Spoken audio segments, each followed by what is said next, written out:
Olá! Bem-vindos à terceira parte do livro Um de Nós Está Mentindo. Inscreva-se no canal Som dos Livros para mais vídeos como esse toda semana. Capítulo 12. Brownie. Quinta-feira, 4 de outubro, ao 12h20. Fui atraída por uma falsa sensação de complacência. Acontece, eu acho, mesmo durante a pior semana da sua vida. Coisas horríveis e impactantes se empilham em cima da pessoa até ela estar prestes a sufocar, e então elas param. E como mais nada acontece, a pessoa então começa a relaxar e pensa que está fora de perigo. Esse é um erro de principiante que me dá um tapa na cara na quinta-feira durante o almoço. Quando o falatório, geralmente baixo do refeitório, subitamente cresce e ganha corpo. A princípio, eu olho em volta interessada, como qualquer um ficaria, e me pergunto por que todo mundo de repente pegou os celulares. Mas antes que eu pegue o meu, noto as cabeças virando na minha direção. Maeve é mais rápida do que eu, e seu leve suspiro ao examinar o celular está tão carregado de dó que perco as esperanças. Ela morde o lábio inferior e franze a testa. Brownie, outro Tumblr sobre... Bem, aqui. Eu pego o telefone dela com o coração disparado e leio as mesmíssimas palavras que o detetive Mendonça me mostrou no domingo, após o funeral de Simon. Essa é a primeira vez na história desse aplicativo que a boazinha BR, detentora do mais perfeito histórico escolar do colégio, aparece por aqui. Está tudo ali. As menções a cada um de nós não publicadas por Simon, com um comentário adicional no rodapé. Vocês acham que eu estava brincando a respeito de ter matado Simon? Leiam e chorem, molecada. Todo mundo na detenção com Simon na semana passada tinha um motivo muito especial para querer vê-lo morto. Prova A. A postagem acima, que ele estava prestes a publicar no Falando Nisso. Agora eis o dever de casa. Liguem os pontos. Será que está todo mundo macomunado ou alguém está no controle? Quem é o manipulador e quem são as marionetes? Vou dar uma pista para vocês começarem. Todo mundo está mentindo. Valendo! Ergo os olhos e encontro os de Maeve. Ela sabe a verdade completa, mas eu não contei para Yumiko ou Kate, porque pensei que talvez isso pudesse permanecer sob controle, em sigilo, enquanto a polícia conduzia a investigação em segundo plano e depois a engavetasse por falta de provas. Eu sou muito ingênua mesmo. Que patética. É óbvio. Brownie? Eu mal consigo ouvir o mico por causa do rugido nos ouvidos. Isso é verdade? Que se foda essa merda de Tumblr, eu teria me surpreendido com o linguajar de Maeve se não tivesse ultrapassado meu limite de surpresa há 2 minutos. Aposto que posso invadir essa porcaria e descobrir quem está por trás disso. Maeve? Não. Minha voz sai tão alta que eu baixo o tom e mudo para o espanhol. No lo hagas, no queremos. Eu me obrigo a parar de falar enquanto Kate e o Mico continuam me encarando. Não faça isso. Nós não queremos. Isso deve ser suficiente por enquanto. Mas Maeve não cala a boca. Não me importa, diz ela furiosamente. Você pode se importar, mas eu... Salva pelo alto-falante, mais ou menos, sinto um déjà vu quando uma voz sem corpo flutua pelo ambiente. Atenção, por favor, Cooper Clay, Nate Macaulay, Adelaide Prentice e Brownie Rojas. Queiram se apresentar à diretoria, por favor. Cooper Clay, Nate Macaulay, Adelaide Prentice e Brownie Rojas, à diretoria. Eu não me lembro de ter levantado, mas devo ter feito isso, porque cá estou andando, arrastando os pés como um zumbi, passando por olhares e sussurros, costurando entre as mesas até chegar à saída do refeitório. Sigo pelo corredor, passo por pôsteres de baile de 3 semanas atrás. Nosso comitê de planejamento está sendo negligente, o que atrairia mais desdém se eu não fizesse parte dele. Quando chego ao gabinete, a recepcionista aponta para a sala de reunião com um gesto cansado de alguém que acha que eu já deveria saber como é o procedimento a essa altura. Sou a última a chegar. Pelo menos acho que sou, a não ser que a polícia de Bayville ou os integrantes do conselho escolar se juntem a nós. Fechem a porta, Brownie, pede a diretora Gupta. Eu obedeço e desvio dela para me sentar entre Nate e Ed diante de Cooper. A diretora Gupta apoia o queixo na ponta dos dedos. Tenho certeza de que não preciso dizer por que vocês estão aqui. Estamos de olho naquele Tumblr repugnante e recebemos a atualização de hoje ao mesmo tempo que vocês. Logo depois, recebemos um pedido do Departamento de Polícia de Bayville a fim de deixar o corpo estudantil disponível para entrevistas, a partir de amanhã. Pelo que entendi, baseada nas conversas com a polícia, o Tumblr de hoje é um reflexo preciso das postagens que Simon escreveu antes de morrer. Sei que a maioria de vocês está agora com representação judicial, o que obviamente o colégio respeita, mas esse é um lugar seguro. Se há alguma coisa que vocês gostariam de me contar que possa ajudar o colégio a entender a pressão que estão sentindo, agora é a hora. Encaro a diretora enquanto meus joelhos começam a tremer. Ela está falando sério? Agora, com certeza, não é a hora. Ainda assim, sinto uma vontade quase irresistível de responder, de me explicar, até que uma mão embaixo da mesa pega a minha.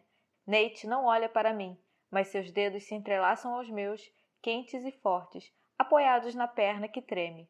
Ele está usando a camiseta da Guinness novamente, e o material está gasto nos ombros, como se tivesse passado por centenas de lavagens.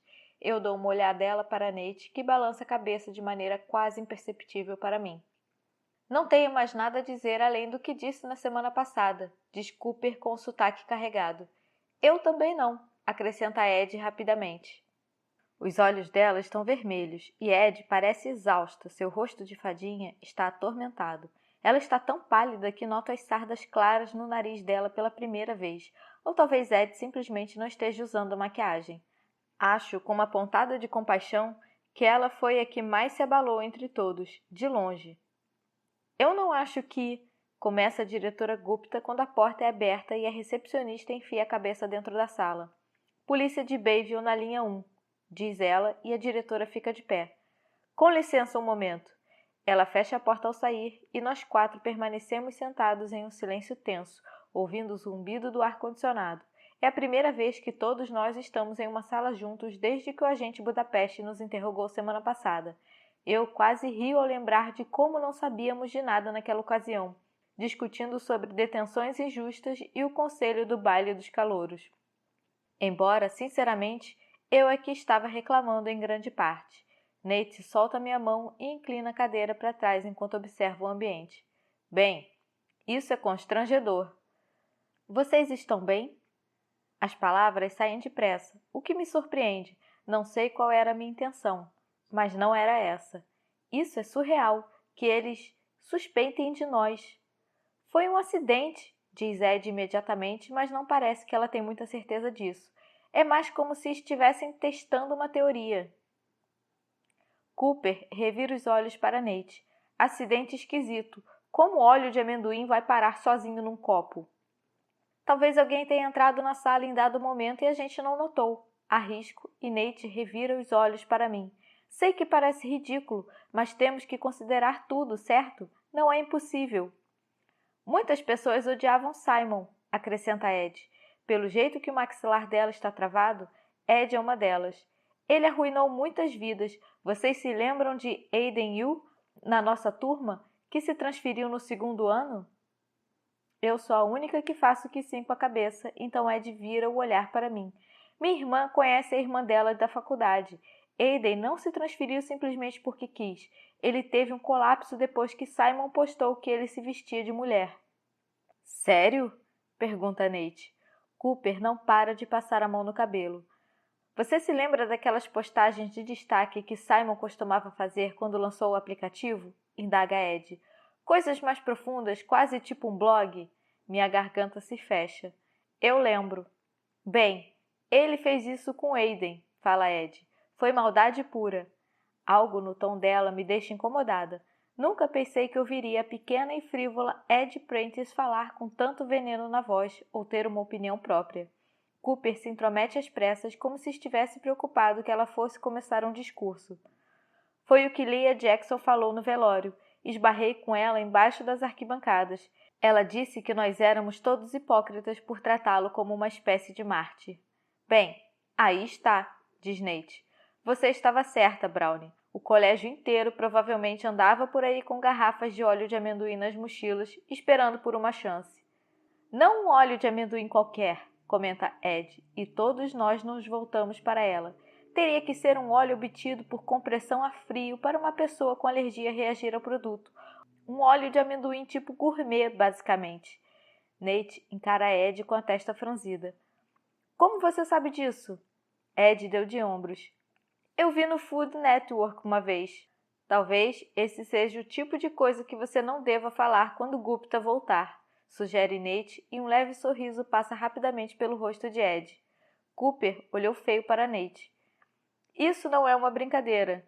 Nate boceja impassível. É o que parece às vezes. Engulo em seco. Minha mente ainda está agitada durante a conversa. Leia e eu éramos amigas antigamente. Fomos parceiras na competição de simulação estudantil da ONU que nos levou às finais estaduais no início do primeiro ano. Simon quis participar também, mas nós lhe demos o prazo final de inscrição errado e ele perdeu a seleção. Não foi de propósito, mas Simon nunca acreditou nisso e ficou furioso com nós duas. Algumas semanas depois, ele começou a escrever sobre a vida sexual de Leia no Falando Nisso. Geralmente, Simon postava alguma coisa uma vez e deixava de lado, mas com Leia ele continuou com as atualizações. Foi pessoal. Tenho certeza de que Simon teria feito o mesmo comigo se naquela época eu tivesse algum podre para ser explorado. Quando Leia começou a sair dos trilhos, ela me perguntou se enganei Simon de propósito. Eu não fiz aquilo, mas ainda assim me sentia culpada, especialmente quando Leia cortou os pulsos. Depois que Simon começou essa campanha contra Leia, nada mais foi o mesmo para a garota. Não tenho ideia do que passar por uma coisa daquelas faz com uma pessoa. A diretora Gupta retorna à sala, fecha a porta ao entrar e se acomoda na cadeira. Desculpe-me, mas o assunto não podia esperar. Onde estávamos? O silêncio cai por alguns segundos até que Cooper pigarreia. Com todo respeito, senhora, acho que estávamos concordando que não podemos ter essa conversa. Há uma coragem em sua voz que não estava ali antes, e em um instante eu sinto a energia da sala se aglutinar e mudar. Não confiamos uns nos outros, isso é bastante óbvio, mas confiamos menos ainda na diretora Gupta e no departamento de polícia de Bayville. Ela percebe isso também e empurra a cadeira. É importante que saibam que a porta está sempre aberta para vocês, diz a diretora, mas nós já estamos nos levantando e abrindo a porta nós mesmos. Passo o restante do dia meio aérea e ansiosa, realizando automaticamente tudo o que devo fazer no colégio e em casa.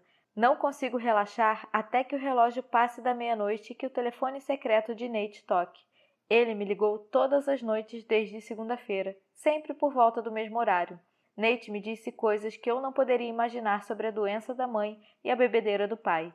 Eu contei sobre o câncer de Maeve e a pressão insuportável que sempre sentira em ser boa em tudo por nós duas. Às vezes, não falamos nada no telefone. Ontem à noite, ele sugeriu que assistíssemos algo na Netflix e ficamos até 2 da manhã vendo um filme de horror péssimo que Nate escolheu.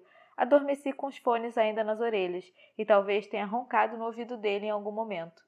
É a sua vez de escolher um filme, diz ele no lugar de um cumprimento. Notei isso a respeito de Nate. Ele não é de gentilezas, só começa a falar o que lhe passa pela cabeça. A minha, porém, está em outro lugar. Estou procurando, aviso, e ficamos em silêncio por um minuto enquanto navego pelos títulos da Netflix sem vê-los realmente. Não adianta, não estou no clima de ver filme. Nate, você está encrencado pelo jeito que tudo aconteceu hoje no colégio? Depois que saí do gabinete da diretora Gupta, o que restou da tarde foi um conjunto confuso de olhares, sussurros e conversas incômodas com Kate e o Mico assim que finalmente expliquei o que vem acontecendo nos últimos dias. Ele dá uma risadinha de desdém. Já estive encrencado antes. Nada mudou. Minhas amigas estão putas comigo porque não contei a elas. Sobre ter roubado o teste ou estar sendo investigada pela polícia? As duas coisas. Eu não falei nada sobre ambas as coisas. Achei que talvez tudo isso fosse passar e elas jamais precisariam saber. Rob disse para não responder a nenhuma pergunta sobre o caso, mas não vi como eu aplicaria essa medida às minhas duas melhores amigas. Quando o colégio inteiro começa a se voltar contra você, é preciso ter alguém do seu lado. Eu gostaria de conseguir me lembrar de mais coisas a respeito daquele dia.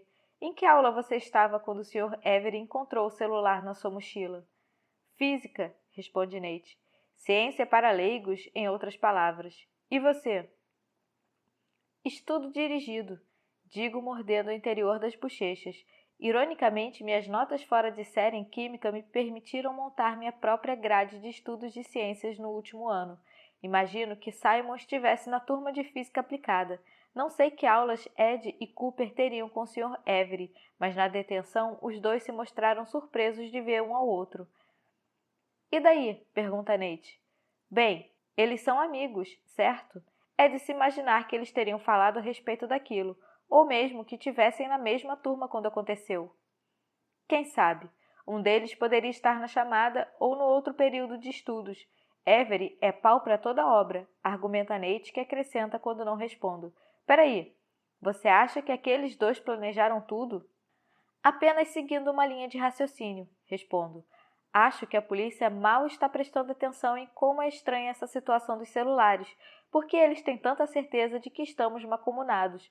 Tipo, pense bem, o Sr. Avery sabe, melhor do que ninguém, que aulas temos com ele. Talvez o Sr. Avery tenha feito tudo.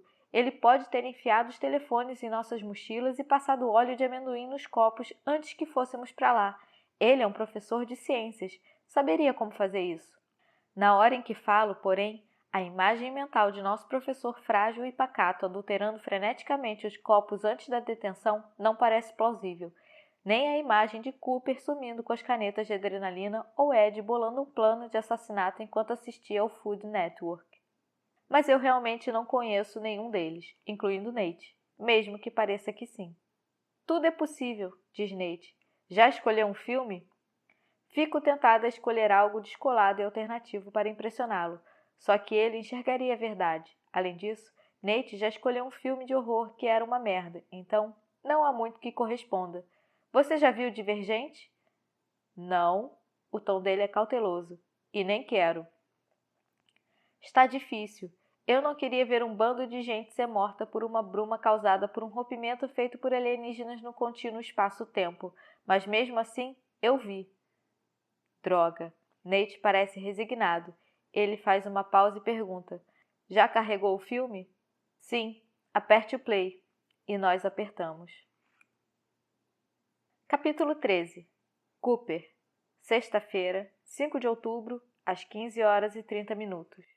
Eu pego o Lucas depois do colégio e passo no quarto do hospital da vovó antes de nossos pais chegarem lá. Ela esteve dormindo na maioria das vezes em que visitamos a semana inteira, mas hoje está sentada na cama com o controle remoto da TV na mão. Essa televisão só pega 3 canais, reclama a vovó enquanto eu e Lucas estamos parados na porta. É o mesmo que estar em 1985 e a comida é horrível. Lucas, você trouxe algum doce? Não, senhora, responde Lucas enquanto tira o cabelo longo demais de cima dos olhos. A vovó lança um olhar esperançoso para mim e eu fico impressionado como ela parece velha. Quero dizer, claro, a vovó tem 80 e tantos anos, mas sempre teve tanta energia que eu nunca notei realmente. Agora eu me toco que, embora o médico diga que ela está se recuperando bem, será uma sorte passar alguns anos sem que algo do gênero ocorra novamente. E então, em algum momento, a vovó não estará mais conosco de vez. Estou sem nada, foi mal, digo e abaixo a cabeça para esconder meus olhos que ardem. Ela solta um suspiro teatral. Ah, diabos! Vocês são os meninos bonitos, mas não muito prestativos do ponto de vista prático. A vovó remexe na mesinha ao lado da cama e encontra uma nota de $20 amassada. Lucas, vá lá embaixo na loja de souvenir e compre 3 Snickers. Uma barra para cada um de nós. Vá sem pressa e fique com o troco. Sim, senhora. Os olhos de Lucas brilham quando ele calcula o lucro que vai obter. Meu irmão sai voando pela porta e a vovó se acomoda na pilha de travesseiros do hospital. Lá vai ele forrar os bolsos. Que Deus abençoe seu coraçãozinho mercenário, diz ela com carinho. A senhora já pode comer doce? Pergunto. Claro que não, mas quero saber como vai você, meu amor. Ninguém me diz nada, mas ouço as coisas. Eu me sento na cadeira ao lado da cama, com os olhos voltados para o chão. Ainda não tenho coragem de encará-la. A senhora precisa descansar, vovó. Cooper, esse foi o infarto menos perigoso da história cardíaca. Na dica de nada. Bacon demais. Só isso. Me atualize sobre a situação de Simon Kelleher. Eu prometo que não vou ter uma recaída. Pestanejo algumas vezes e me imagino pronto para lançar um slider. Endireito o pulso, coloco os dedos na parte externa da bola de beisebol e deixo que ela role sobre o polegar e o indicador. Funciona. Os olhos secam, a respiração se controla e eu finalmente consigo encará-la. Está uma confusão dos diabos. Vovó suspira e faz carinho na minha mão. Ah, meu amor, claro que está. Eu conto tudo a ela, que os rumores de Simon sobre nós estão correndo por todo o colégio agora que a polícia se instalou na administração hoje e entrevistou todo mundo que conhecemos, e mais um monte de gente que não conhecemos, que o treinador Ruffalo ainda não me chamou em particular para perguntar se estou tomando bomba, mas tenho certeza de que ele vai, em breve. Que tivemos um substituto na aula de astronomia porque o Sr. Avery estava enfiado em outra sala com 2 policiais. Se ele estava sendo interrogado como nós fomos, ou se estava fornecendo alguma espécie de prova, eu não sabia dizer. A vovó balança a cabeça quando termino. Ela não pode arrumar o cabelo da forma como faz em casa, e ele balança de um lado para o outro como algodão solto. Eu sinto muitíssimo por você ter sido envolvido nessa situação, Cooper. Logo você, não é certo. Eu espero que a vovó faça a pergunta, mas ela não faz. Então, eu finalmente digo, de maneira hesitante, porque, após passar dias com advogados, parece errado dizer qualquer coisa como se fosse uma verdade. Eu não fiz o que eles estão dizendo, vovó. Não me dopei, nem usei anabolizante e não machuquei Simon. Bem, tenha santa paciência, Cooper. A vovó esfrega impacientemente o cobertor do hospital. Você não precisa dizer isso para mim.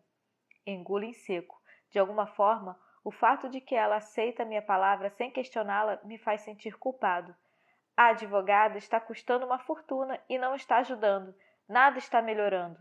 As coisas pioram antes de melhorar, comenta ela placidamente. É assim que funciona. E não se preocupe com o custo. Eu estou pagando. Sou atingido por uma nova onda de culpa. A senhora pode bancar isso? Claro que posso. Seu avô e eu compramos um monte de ações da Apple nos anos 1990. Só porque não entregamos tudo para o seu pai comprar uma Mac mansão nessa cidade superfaturada, não significa que eu não poderia bancar uma. Agora, conte algo que eu não sei. Eu não entendi o que ela quis dizer. Eu poderia contar que Jake está dando um gelo em Ed e que todos os nossos amigos se juntaram a ele nessa, mas é deprimente demais. Não tem muito mais para contar, vovó. E como Killy está lidando com toda essa situação? Como um chiclete, grudenta, respondo antes de me conter. Depois eu me sinto péssimo. Killy está apenas me dando muito apoio, e não é culpa dela que isso me faça sentir sufocado. Cooper, a vovó pega minha mão nas delas, que são pequenas e leves, cheias de veias grossas e azuis. Killy é uma menina linda e adorável, mas se ela não for quem você ama, ela simplesmente não é. E tudo bem. Minha garganta fica seca e eu olho para um programa de concurso na tela. Alguém está prestes a ganhar um novo conjunto de lavadora-secadora e está muito feliz por isso. A vovó não diz mais nada, apenas continua segurando minha mão. Eu não sei o que a senhora quer dizer, respondo. Se a vovó sente meu sotaque caipira indo e vindo, ela não menciona o fato. O que quero dizer, Cooper Clay, é que estive observando quando aquela menina liga ou manda mensagem e que você sempre parece que está tentando fugir. Aí outra pessoa qualquer liga e o seu rosto se ilumina como uma árvore de Natal. Não sei o que está lhe impedindo, meu amor, mas eu gostaria que você não se impedisse mais. Não é justo com você ou com Killy. A vovó aperta minha mão e a solta. Não temos que falar sobre isso agora. Na verdade, você poderia ir atrás daquele seu irmão, por favor? Talvez não tenha sido a melhor das ideias deixar um menino de 12 anos perambular pelo hospital com a tentação do dinheiro no bolso. Sim, claro. Ela está me deixando escapar sem maiores problemas, e ambos sabemos disso. Fico de pé e saio do quarto para um corredor cheio de enfermeiras em jalecos com cores berrantes. Todas elas param o que estão fazendo e sorriem para mim. Precisa de ajuda, querido? Pergunta mais próxima. Tem sido assim a minha vida inteira. As pessoas me olham e imediatamente pensam o melhor sobre mim. Assim que me conhecem, passam a gostar mais ainda. Se algum dia vazar que eu realmente fiz algo contra Simon, muitas pessoas me odiariam. Mas também haveria gente que daria desculpas por mim, dizendo que minha história deveria ter algo mais do que simplesmente estar sendo acusado de usar anabolizantes. A questão é que essa gente estaria certa. Nate. Sexta-feira, 5 de outubro, às 23h30. Para variar, meu pai está acordado quando eu chego em casa na sexta-feira, vindo de uma festa da casa de Amber. Ainda estava firme e forte quando fui embora, mas por mim já tinha bastado. Coloco o miojo no fogão e jogo alguns legumes e verduras na jaula de Stan. Como sempre, ele simplesmente pisca para a comida como um ingrato.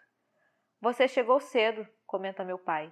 Ele parece o mesmo de sempre, uma merda. Inchado e enrugado, com um tom de pele amarelado e pastoso. A mão treme quando ele levanta o copo.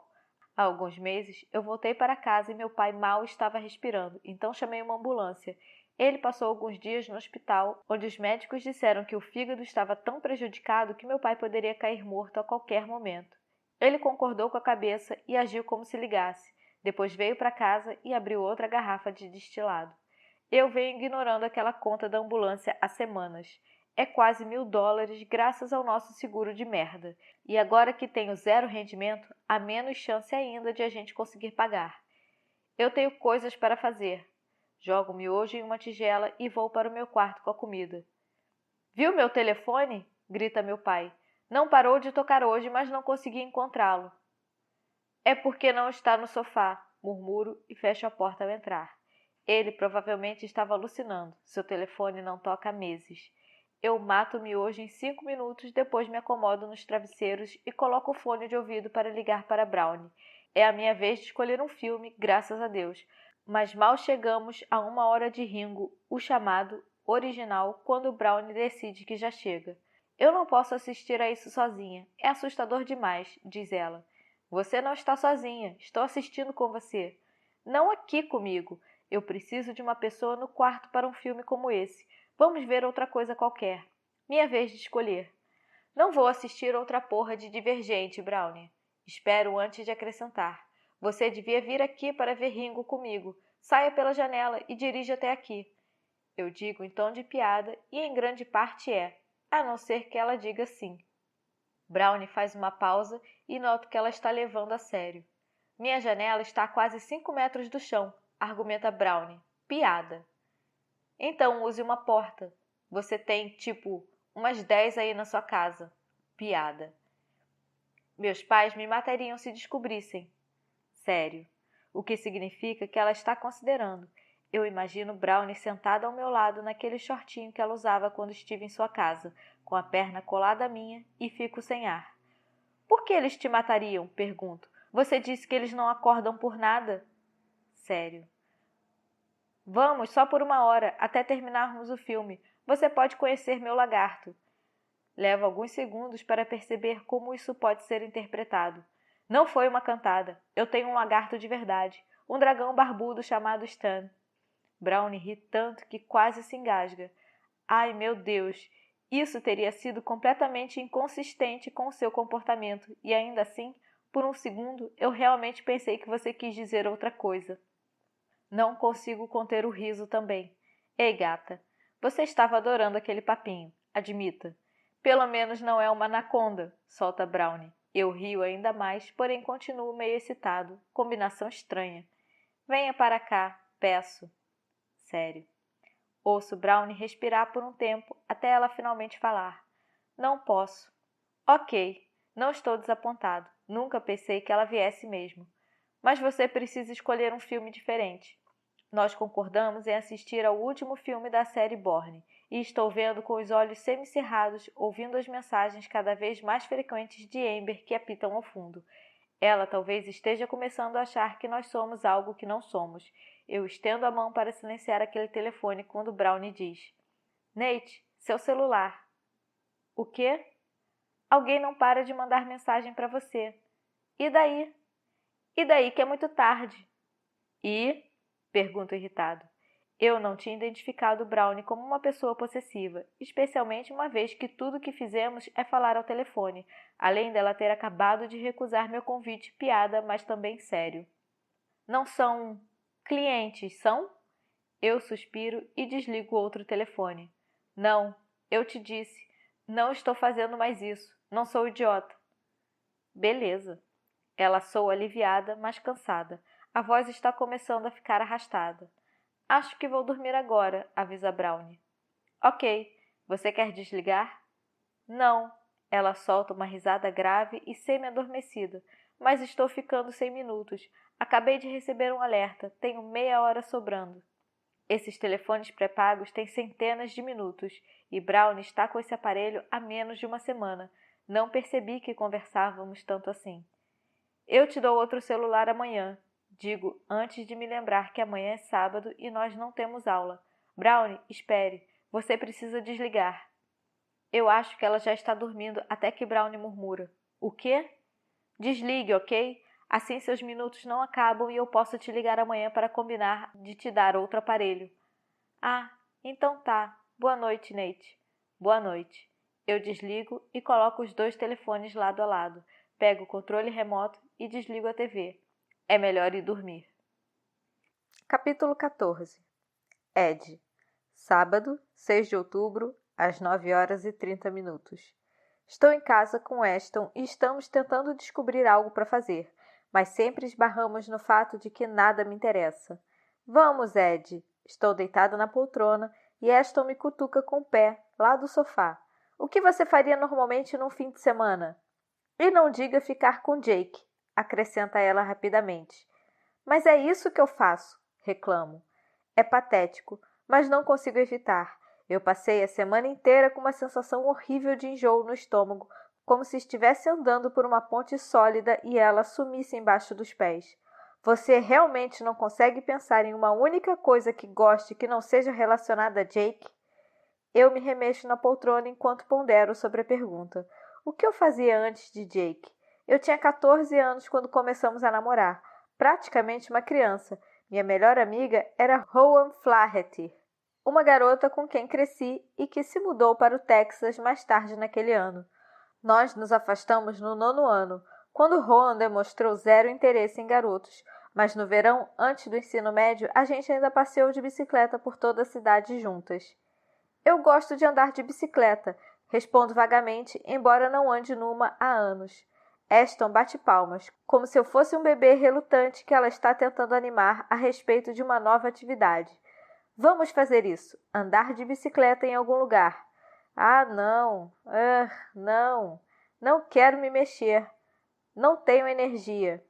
Eu dei minha bicicleta há anos, estava meio enferrujada e abandonada em casa, e você não tem uma de qualquer modo. Vamos usar aquelas bicicletas de aluguel, como se chama mesmo? Estão por toda a cidade. Vamos lá encontrar algumas. Eu suspiro. Ash, você não pode ser a minha babá para sempre. Eu te agradeço por ter impedido que eu ficasse arrasada a semana inteira, mas você tem uma vida. Devia voltar para Charlie. Ashton não responde imediatamente. Ela vai à cozinha e ouço a porta da geladeira ser aberta e o barulho suave de garrafas. Quando volta, minha irmã está segurando uma Corona e uma San Pellegrino, que ela me entrega. Ashton ignora minhas sobrancelhas erguidas. Não são nem 10 da manhã. E toma um longo gole da cerveja ao se sentar e cruzar as pernas embaixo do corpo. Charlie está tão feliz quanto possível. Acho que ele já deve ter trazido a namorada para morar com ele a essa altura. O quê? Eu me esqueço de como estou cansada e me endireito na poltrona. Eu flagrei os dois quando voltei para casa a fim de pegar umas roupas semana passada. Foi tudo um clichê tão horrível, até joguei um vaso nele. Você acertou Charlie? Pergunto com esperança e com hipocrisia, acho. Afinal de contas, eu sou Charlie no meu relacionamento com Jake. Ela balança a cabeça e toma outro gole de cerveja. Ash. Levanto da poltrona e me sento ao lado dela no sofá. Ashton não está chorando, mas seus olhos estão reluzentes, e quando coloco a mão no braço dela, minha irmã engole em seco. Sinto muito. Por que você não disse nada? Você tinha muita coisa com que se preocupar. Mas é seu casamento. Eu não consigo evitar olhar para a foto de casamento de Ashton e Charlie de 2 anos atrás, que está ao lado da minha foto no baile dos calouros no aparador da lareira. Os dois eram um casal tão perfeito. As pessoas costumavam brincar que eles pareciam que tinham vindo com a moldura. Ashton esteve tão feliz naquele dia, linda, radiante e eufórica. E aliviada. Eu tentei conter aquela ideia porque sabia que era traiçoeira, mas não pude evitar achar que Ashton tinha medo de perder Charlie até o dia em que casou com ele. Charlie era sensacional no papel. bonito, de boa família, a caminho de cursar direito em Stanford. E nossa mãe estava empolgada. Só quando os dois estavam casados, há um ano que eu notei que Ashton quase nunca ria quando Charlie estava por perto. O casamento acabou há algum tempo, Ed. Eu deveria ter ido embora há 6 meses, mas fui covarde demais. Acho que não queria estar sozinha, ou admitir que falhei. Vou acabar encontrando meu próprio lugar, mas ficarei por aqui um tempo. Ela dispara um olhar atravessado para mim. Muito bem. Eu fiz minha confissão sincera. Agora me conte você. Por que você mentiu quando o agente Budapeste perguntou sobre ter estado na sala da enfermeira no dia em que Simon morreu? Eu solto o braço da minha irmã. Eu não... Ed, ora, vamos. Você começou a mexer no cabelo assim que ele puxou esse assunto. Você sempre faz isso quando está nervosa. O tom é casual, sem ser acusador. Não acredito nem por um segundo que você tenha pego aquelas canetas de adrenalina. Então, o que está escondendo? Lágrimas incomodam meus olhos. De repente, eu me sinto tão cansada de todas as meias verdades que acumulei nos últimos dias e semanas, meses, anos. É uma estupidez tão grande, Ash. Conte. Eu não fui por minha causa. Fui pegar Tylenol para Jake porque ele estava com dor de cabeça. E não quis dizer isso na sua frente porque sabia que você me daria aquele olhar. Que olhar? Você sabe, aquele olhar de Ed, você é um tremendo capacho. Eu não penso assim, assegura Ashton baixinho. Uma lágrima imensa desce pela minha bochecha e minha irmã estica as mãos para secá-la. Deveria. Eu sou. Não mais. Aquilo é o suficiente. Eu abro o berreiro, encolhido em posição fetal numa ponta do sofá, com Ashton me abraçando. Nem sei por quem ou pelo que estou chorando. Jake, Simon, meus amigos, minha mãe, minha irmã, por mim mesma, todas as respostas anteriores, acho. Quando as lágrimas finalmente param, estou em frangalhos, exausta, com as pálpebras quentes e os ombros doloridos de tremer por tanto tempo, mas me sinto mais leve e limpa também, como se estivesse expurgado algo que estava me fazendo mal. Ashton pega uma pilha de lenços de papel e me dá 1 minuto para que eu seque os olhos e assoe o nariz. Quando finalmente amasso todos os lenços úmidos e jogo na cesta de canto, minha irmã toma um pequeno gole da cerveja e torce o nariz. Isso não está tão gostoso quanto eu imaginava. Vamos, hora de andar de bicicleta. Eu não posso dizer não para Ashton agora, então sigo atrás dela até o parque que fica a 1 quilômetro da nossa casa, onde há uma fileira inteira de bicicletas de aluguel. Ashton descobre como funciona o cadastro e passa o cartão de crédito para liberar 2. Não temos capacetes, mas como vamos apenas passear pelo parque, isso não importa. Não ando de bicicleta há anos, mas acho que é verdade o que dizem. As pessoas não esquecem como pedalar. Após um começo desengonçado, nós disparamos na trilha larga que cruza o parque, e tenho que admitir que é meio divertido. A brisa passa pelo meu cabelo enquanto minhas pernas pedalam e meu coração se acelera. É a primeira vez na semana que não me sinto meio morta. Fico surpresa quando Ashton para e diz: Acabou a hora. Ela nota minha expressão e pergunta: Vamos alugar por mais uma? Eu sorrio para ela. Sim, ok. Acabamos nos cansando na metade da 2ª hora e devolvemos as bicicletas para ir a um café e nos reidratarmos. Ashton pega as bebidas enquanto procura uma mesa e navego pelas mensagens enquanto espero por ela. Levo menos tempo do que antes. Só tenho algumas de Cooper, perguntando se eu vou à festa de Olivia hoje à noite. Olivia e eu somos amigas desde o 1º ano, mas ela não falou comigo a semana inteira. Tenho certeza de que não fui convidada. Escrevo. Only Girl toca com a resposta de Cooper. Eu guardei na mente que tenho que mudar o tom de mensagem para alguma coisa menos irritante quando tudo isso acabar e eu tiver 1 minuto para raciocinar direito. Bobagem. Eles são seus amigos também. Vou ficar de fora dessa, respondo. Divirta-se. A essa altura, nem estou triste de ter sido excluída. É apenas mais uma coisa. Cooper não entende. Acho que deveria lhe agradecer. Se ele tivesse me abandonado como todos os outros, Vanessa teria vindo para cima de mim com tudo a essa altura. Mas ela não ousa irritar o rei do baile, mesmo quando ele está sendo acusado de doping. A opinião do colégio está dividida se Cooper usou anabolizantes ou não, mas ele não confirma nem desmente. Penso se poderia ter feito o mesmo, mentido descaradamente para superar esse pesadelo inteiro sem contar a verdade para Jake. Aí olho para minha irmã, rindo com o cara atrás do balcão do café de uma maneira que nunca riu com Charlie, e me lembro como tinha que ser contida e tomar cuidado sempre que estava com Jake. Se eu fosse para a festa hoje à noite, teria que usar algo que ele escolhesse, ficar até quando ele quisesse, e não falar com ninguém que pudesse irritá-lo. Eu ainda sinto falta dele, sinto mesmo, mas não sinto falta disso. Brownie, sábado, 6 de outubro, às 10h30. Meus pés voam sobre o caminho coicido enquanto os braços e as pernas acompanham o ritmo da música que berra nos ouvidos. O coração acelera, e os medos que vêm povoando o cérebro a semana inteira recuam, substituídos por puro esforço físico. Quando termino a corrida, estou exausta, porém cheia de endorfinas, e me sinto quase alegre ao rumar para a biblioteca e pegar Maeve. É nossa rotina de sempre nas manhãs de sábado, mas não consigo encontrá-la nos locais que costuma ficar, então mando uma mensagem para minha irmã. Quarto andar, responde ela, então sigo para a sessão infantil. Minha irmã está sentada em uma cadeirinha perto da janela, digitando num dos computadores. Revisitando a infância? Pergunto ao me jogar no chão ao lado dela. Não, diz Maeve com os olhos na tela e uma voz baixa, quase como um sussurro. Estou no painel do administrador do Falando Nisso. Leva um segundo para registrar o que ela disse, e então meu coração dispara em pânico. Mas que diabos, Maeve? O que você está fazendo? Dando uma conferida, não surta, acrescenta ela, com uma olhadela de lado para mim. Não estou mexendo em nada, e mesmo que estivesse, ninguém saberia que sou eu. Estou usando um computador público. Usando sua carteirinha da biblioteca, rebato. Não é possível ficar online aqui sem digitar o número da conta. Não, usando a dele. Maeve inclina a cabeça na direção do menininho a algumas mesas de distância com uma pilha de livros ilustrados à sua frente. Eu a encaro incrédula e ela dá de ombros. Eu não roubei. Ele deixou a carteira exposta e eu anotei os números.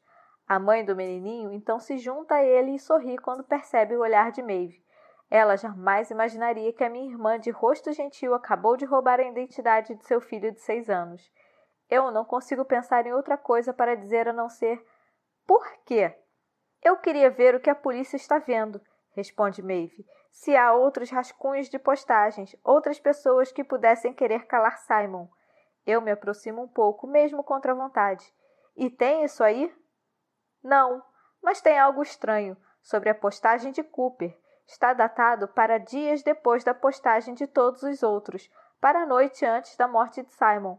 Existe um arquivo mais antigo com o nome dele, mas está encriptado e não consigo abri-lo. E daí? Não sei, mas é diferente, o que torna interessante. Eu preciso voltar com o pendrive para baixá-lo. Olho surpresa para minha irmã, tentando identificar o exato momento que ela se transformou numa investigadora hacker. Maeve continua. Tem outra coisa. O nome de usuário de Simon para o site é Anarch-ISK, e eu coloquei no Google e veio um bando de tópicos de discussão do 4chan em que ele postava constantemente. Não tive tempo para ler, mas deveríamos. Por quê? Pergunto, enquanto ela coloca a mochila no ombro e fica de pé. Porque tem algo estranho em tudo isso, responde Maeve de forma casual ao me conduzir pela porta e escada abaixo. Você não acha? Estranho é pouco, murmuro. Como paro na escadaria vazia, minha irmã também para e me olha com uma expressão de questionamento.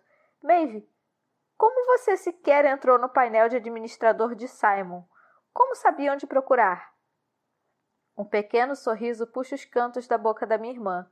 Você não é a única que rouba informações confidenciais de computadores que outras pessoas estão usando. Eu olho para ela boquiaberta. Então Simon estava postando no Falando Nisso no colégio e deixou o site aberto? Claro que não. Simon era inteligente. Ele postava daqui. Não sei se foi uma vez só ou se postava na biblioteca o tempo todo. Mas eu vi Simon no fim de semana no mês passado, quando você estava correndo.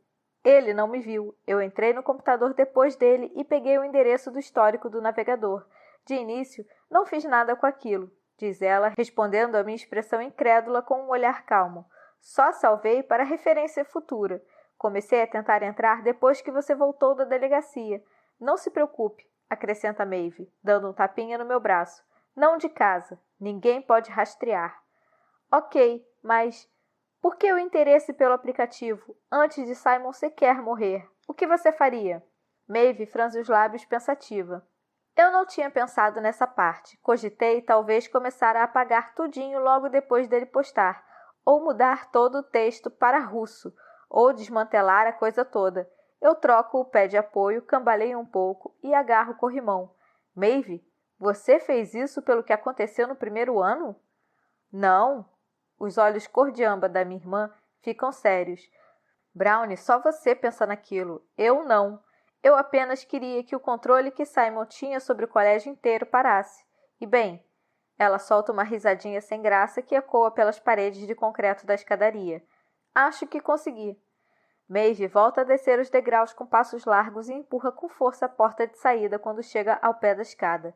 Eu a sigo em silêncio, tentando assimilar o fato de que minha irmã mantinha um segredo de mim parecido com o que mantive dela, e que ambos têm a ver com Simon. Maeve me dá um sorriso radiante quando saímos, como se a conversa que acabamos de ter jamais tivesse acontecido. O Bayview Estates fica no caminho de casa. Será que devemos pegar nossa tecnologia proibida? Podemos tentar. Eu contei a ela tudo a respeito de Nate, que me ligou hoje de manhã para dizer que deixaria um telefone na caixa de correio do número 5 na rua Bayview Estate. É parte de um novo loteamento de casas semi-construídas e a área costuma estar deserta nos fins de semana. Só não sei a que horas Nate está em atividade num sábado. Nós chegamos ao Bayview Estates em 15 minutos e dobramos numa rua cheia de casas quadradonas e semi-construídas. Maeve põe a mão no meu braço quando nos aproximamos do número 5. Deixa que eu vou, oferece ela com um ar sinistro e olhos indo de um lado para o outro dramaticamente, como se a polícia de Bayview fosse surgir com as sirenes berrando a qualquer minuto. Só por precaução. Vá lá, murmuro. Nós provavelmente chegamos cedo demais de qualquer forma. Mal são 11 horas, mas Maeve volta fazendo um gesto triunfal com um pequeno aparelho preto e ri quando o arranco da mão dela. Muito ansiosa, sua nerd? Quando ligo o celular, há uma mensagem e eu abro para ver a imagem de um lagarto marrom amarelado sentado placidamente sobre uma pedra no meio de uma jaula grande. Um lagarto de verdade, diz a legenda, e eu gargalho alto. Ai, meu Deus, murmura Maeve enquanto olha sobre meu ombro. Piadinhas internas, você está super afim dele, né? Não preciso responder, é uma pergunta retórica. Cooper. Sábado, 6 de outubro, às 21h20. Quando chego à festa de Olivia, quase todo mundo já perdeu a linha. Alguém está vomitando nos arbustos quando empurro a porta da frente. Eu vejo Killy ao lado de Olivia, perto da escada, tendo uma daquelas conversas intensas que garotas têm quando estão bêbadas. Alguns calouros fumam maconha no sofá. Vanessa está em um canto, tentando agarrar Nate, que não podia estar mais desinteressado enquanto observa o aposento atrás dela. Se fosse homem, a essa altura alguém já teria denunciado Vanessa por todo o agarramento não solicitado que ela faz. Meus olhos encontram brevemente o olhar de Nate e ambos viramos o rosto sem falar um com o outro. Finalmente encontro Jake no pátio com Luiz, que está entrando para pegar uma bebida. O que você quer? Pergunta Luiz ao me dar um tapinha no ombro. O que você for tomar? Eu me sento ao lado de Jake, que está pendendo para o lado na cadeira. Qual é, matador? Cumprimenta ele com a voz pastosa e cospe uma gargalhada. Você já se cansou de piadas de assassino? Eu ainda não. Estou surpreso de ver Jake tão bêbado assim. Ele geralmente segura a onda durante a temporada de futebol, mas acho que a semana dele foi tão ruim quanto a minha. Foi sobre isso que vim falar com ele, embora não sei se devo me dar ao trabalho ao vê-lo tentar espantar um inseto sem sucesso. Eu tento ainda assim. Como estão as coisas? Dias péssimos, hein? Jake riu novamente, mas dessa vez não como se achasse algo engraçado. Cara, isso é tão Cooper da sua parte. Você não fala sobre sua semana de merda, apenas quer saber sobre a minha. Você é um santo da porra, Coop. É mesmo. O tom de irritação na voz me avisa de que não devo morder a isca, mas mordo. Você está puto comigo por alguma coisa, Jake? Por que eu estaria? Não é como se você estivesse defendendo a piranha da minha ex-namorada para todo mundo ouvir. Ah, espere! Isso é exatamente o que você está fazendo. Jake franze os olhos para mim e percebo que não dá para ter a conversa que vim ter. Ele não parece muito afim de pegar leve com Ed no colégio. Jake, sei que Ed agiu errado. Todo mundo sabe disso. Ela cometeu um erro. Traição não é um erro, é uma escolha, argumenta Jake furiosamente. E por um segundo, ele parece estar completamente sóbrio. Jake solta a garrafa vazia de cerveja no chão e ergue a cabeça com um olhar acusador. Onde diabos está Luiz? Ei! Ele pega o braço de um cara do segundo ano, arranca a cerveja fechada da mão do sujeito, gira a tampinha para abrir e toma um longo gole. O que eu estava dizendo? Ah, sim, traição.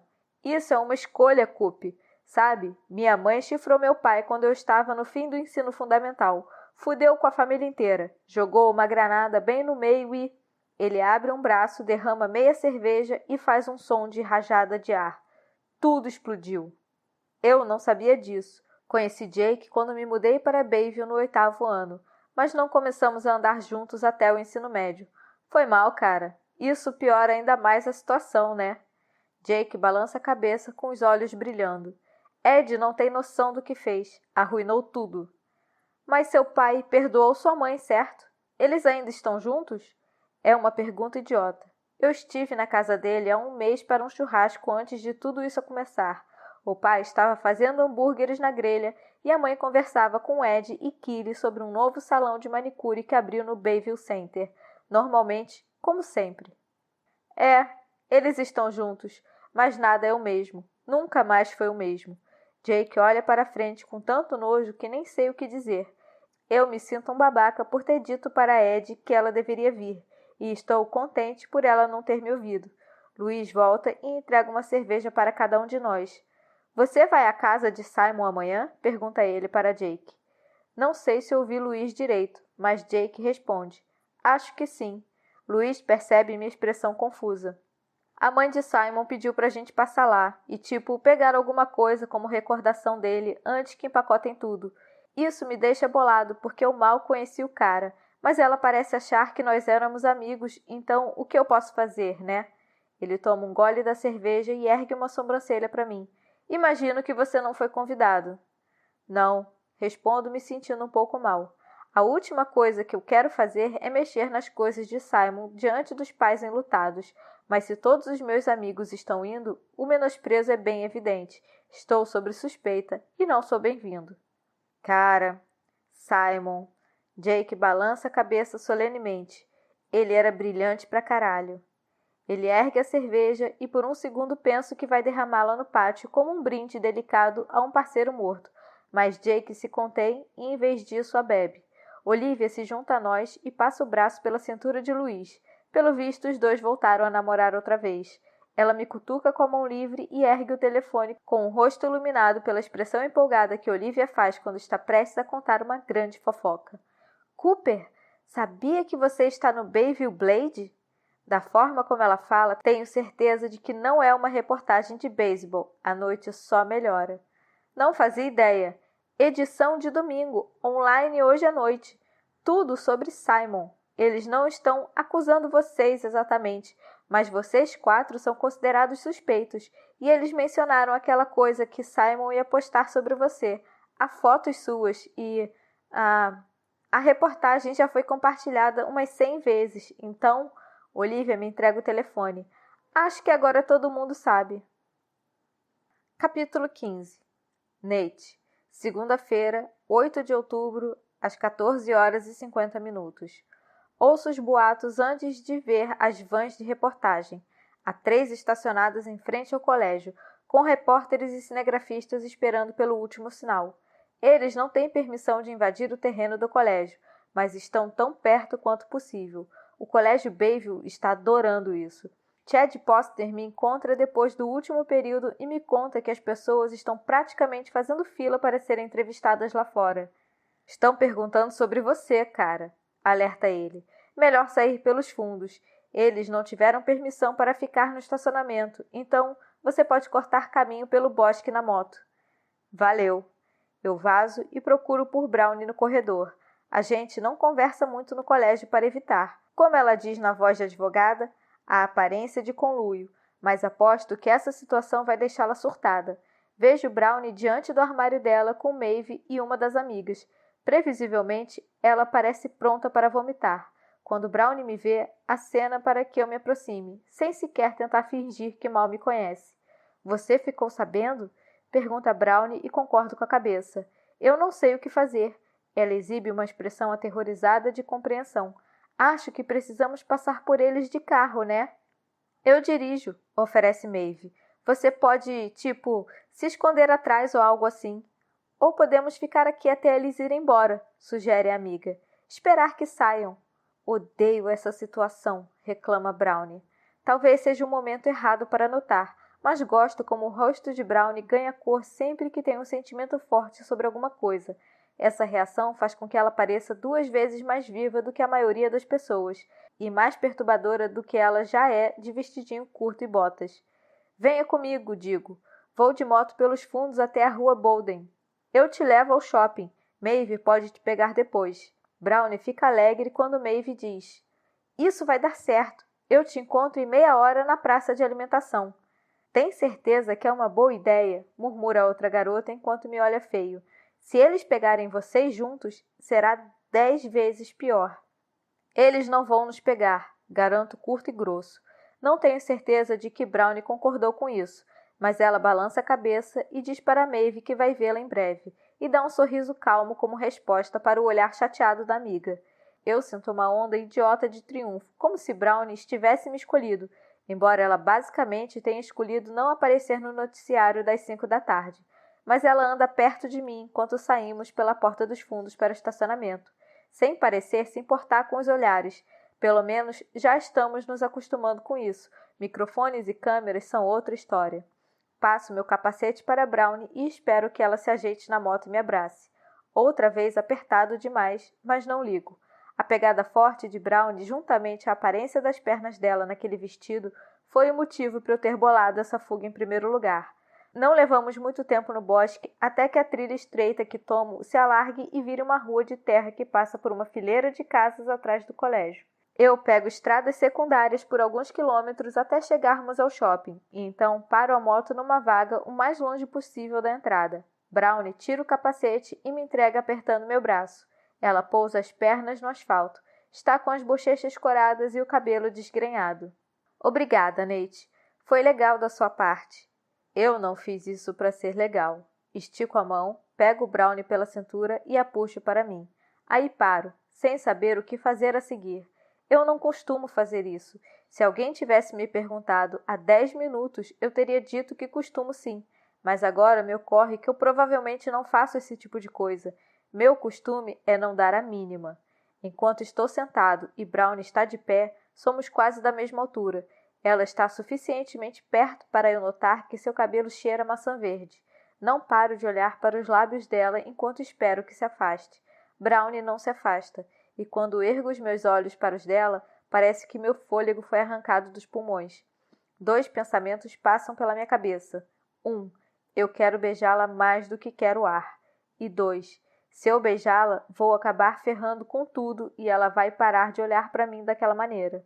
Uma van freia na vaga ao nosso lado, e nós 2 levamos um susto e nos preparamos para uma equipe de cinegrafistas do noticiário.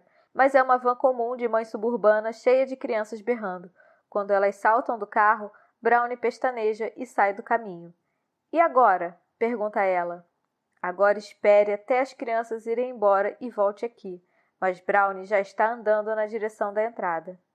Compre um pretzel gigante para mim por ter salvado sua pele, respondo em vez disso. Ela ri e eu me pergunto se ela ficou grata por aquela interrupção.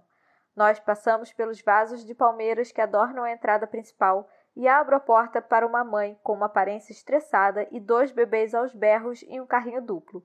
Brownie dá um sorriso solidário para ela, mas assim que entramos, o sorriso desaparece e Brownie baixa a cabeça. Todo mundo está me encarando. Você foi esperto de não deixar que tirassem sua foto de turma. Aquela publicada no Bayview Blade nem se parece com você. Ninguém está encarando, asseguro, mas não é verdade. A garota que está dobrando suéteres na Abercrombie e Fitch arregala os olhos e puxa o celular quando passamos. Mesmo que estivessem, tudo o que você teria que fazer era tirar os óculos, disfarce instantâneo. Estou zoando. mas Brownie tira os óculos e coloca a mão no mochilão para pegar um estojo azul brilhante onde ela os guarda. Ótima ideia, só que fico cega sem eles. Eu só vi Brownie sem óculos uma vez, quando eles foram derrubados por uma bola de vôlei numa aula de educação física do 5º ano. Foi a primeira vez que notei que seus olhos não eram azuis, como sempre pensei, mas um cinza claro brilhante. Eu guio você, digo. Aquilo é um chafariz, não esbarre nele. Brownie quer ir à loja da Apple, onde franze os olhos vendo o iPod Nanos para a irmã. Maeve está começando a correr agora. Ela vive pegando o meu emprestado e se esquecendo de carregá-lo. Você sabe que esse é um problema de menina rica e que ninguém mais se importa, certo? Ela sorri de maneira afetada, sem se ofender. Eu preciso fazer uma playlist para mantê-la motivada. Alguma sugestão? Duvido que a gente goste das mesmas músicas. A Maeve e eu temos um gosto musical variado. Você ficaria surpreso. Deixa eu ver a sua biblioteca. Dou de ombros e destravo o celular. Brownie navega pelo iTunes com uma testa cada vez mais franzida. O que é tudo isso aqui? Por que eu não reconheço nada? Depois ela olha para mim. Você tem variações do cânone? Eu pego o telefone da mão de Brownie e o recoloco no bolso. Esqueci que tinha baixado aquilo. Eu gosto mais da sua versão, revelo, e os lábios dela se curvam no sorriso. Nós tomamos o rumo da praça de alimentação e ficamos de bate-papo sobre besteiras, como se fôssemos dois adolescentes comuns. Brown insiste em realmente pagar um pretzel para mim, embora eu tenha que ajudá-la porque ela não consegue ver 2 palmos diante do nariz. Nós sentamos ao lado do chafariz para esperar por Maeve e Brown se debruça sobre a mesa para ver meus olhos. Tem uma coisa que eu vinha querendo falar com você. Ergo as sobrancelhas interessados até ela dizer. Estou preocupada com o fato de você não ter um advogado. Então, engulo um pedaço de pretzel e evito o olhar de Brownie. Por quê? Porque a situação toda está começando a implodir. Minha advogada acha que a cobertura da imprensa vai viralizar. Ela me fez mudar todas as minhas contas de mídias sociais para privadas. Você deveria fazer o mesmo falando nisso, se tiver alguma. Eu não te encontrei em lugar nenhum. Não que eu estivesse dando uma de stalker, só por curiosidade. Ela se sacode um pouco como se tentasse colocar as ideias de volta nos trilhos. Enfim, a pressão está aí, e você já está em liberdade condicional, então é melhor você ter alguém do seu lado. Você é o desajustado, o bode expiatório óbvio disso tudo. É o que Brown está querendo dizer. Só é educada demais para falar diretamente.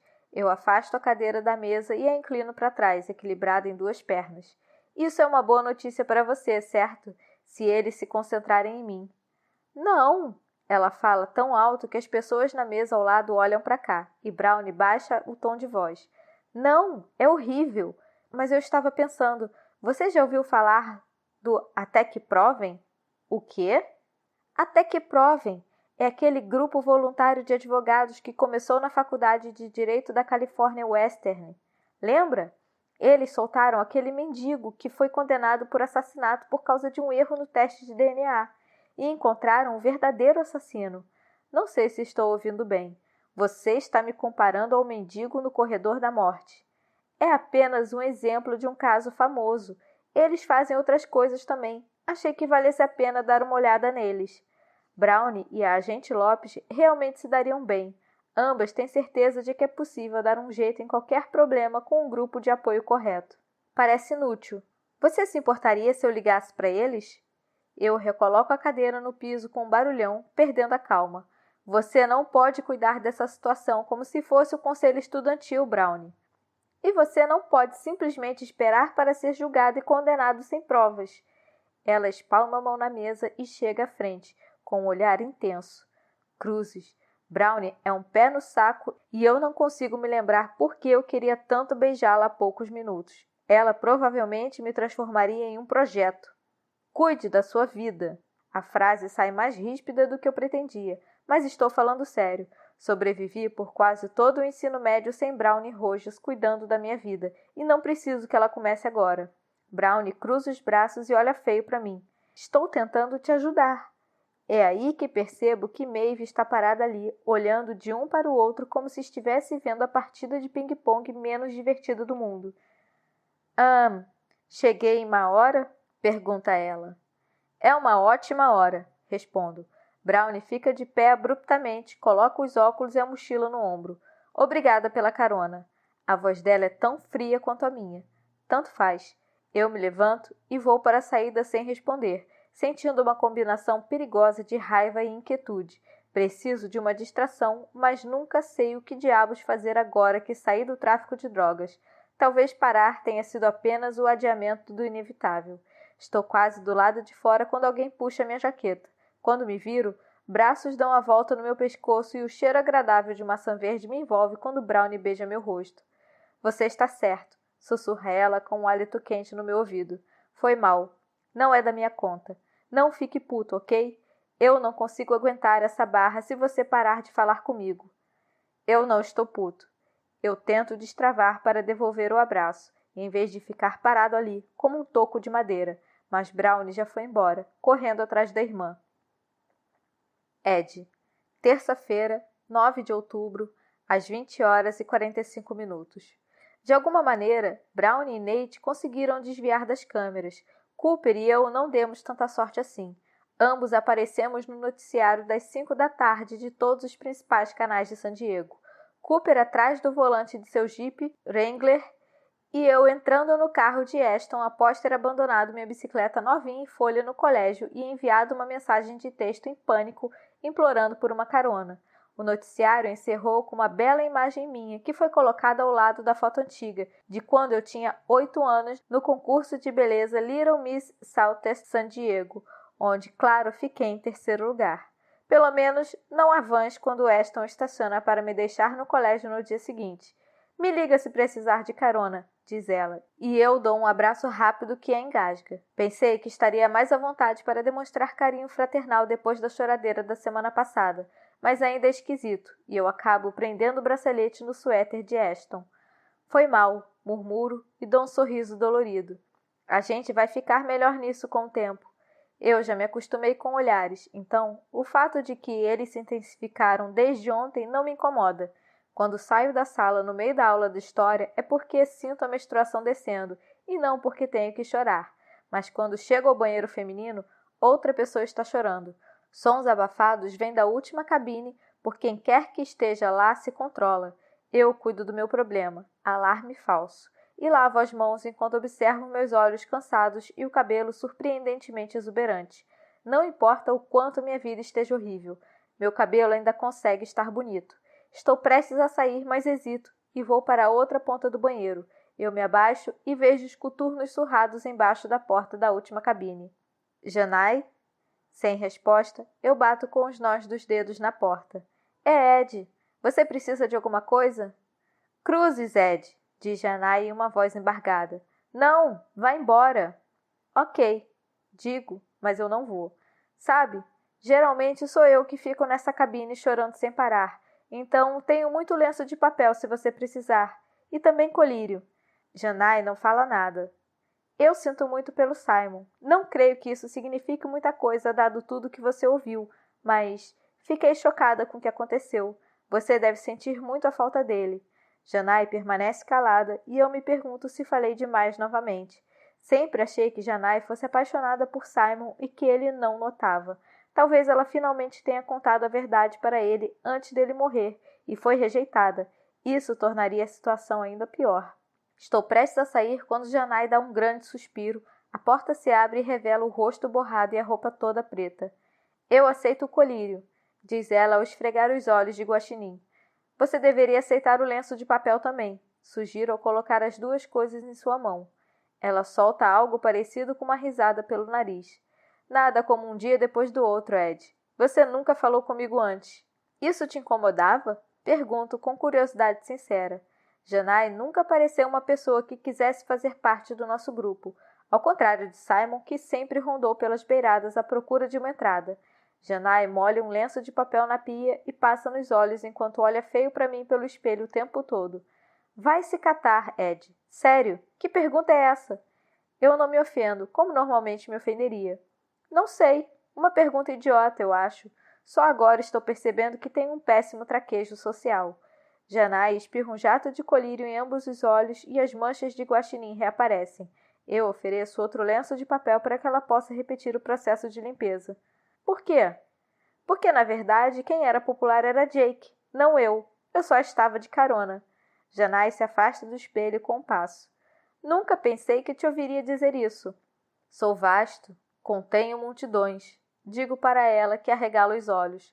Canção de mim mesmo, certo? Walt Whitman. Eu ando lendo desde o funeral de Simon. Não entendo a maior parte, mas é reconfortante de uma forma meio estranha. Janai continua limpando os olhos. Foi o que pensei. Era o poema favorito de Simon. Penso em Ashton e em como ela vem me mantendo sem pirar nas últimas 2 semanas. Em Cooper, que me defendeu no colégio, embora não haja nenhuma amizade real entre nós. Você tem com quem conversar? Não, murmura Janai e os olhos dela se enchem de água novamente. Sei, por experiência própria, que ela não vai me agradecer por continuar a conversa. Em algum momento, nós precisamos engolir o choro e seguir para a aula. Bem, se você quiser falar comigo, eu tenho muito tempo e espaço ao meu lado no refeitório. Enfim, fica o convite. De qualquer maneira, sinto mesmo por Simon. A gente se vê. Levando tudo em conta, acho que o resultado daquele encontro foi muito bom. Janai parou de me insultar no final de qualquer forma. Volto para a aula de história, mas está quase no fim, e após o sinal tocar, é hora do almoço. A parte que menos gosto do dia. Falei para Cooper não se sentar comigo porque não suporto a forma como todo mundo o trata mal, mas odeio comer sozinha. Estou prestes a pular o almoço e ir à biblioteca quando sinto a mão em minha manga. Ei, é Brownie, com uma aparência surpreendentemente elegante em um blazer justo e sapatos baixos listrados. O cabelo está solto e caindo sobre os ombros em camadas negras reluzentes. Noto com uma pontada de inveja como a pele dela está limpa. Aposto que não tem espinhas enormes. Não sei se algum dia vi Brownie tão bonita assim, e estou tão distraída que quase perco as próximas palavras dela.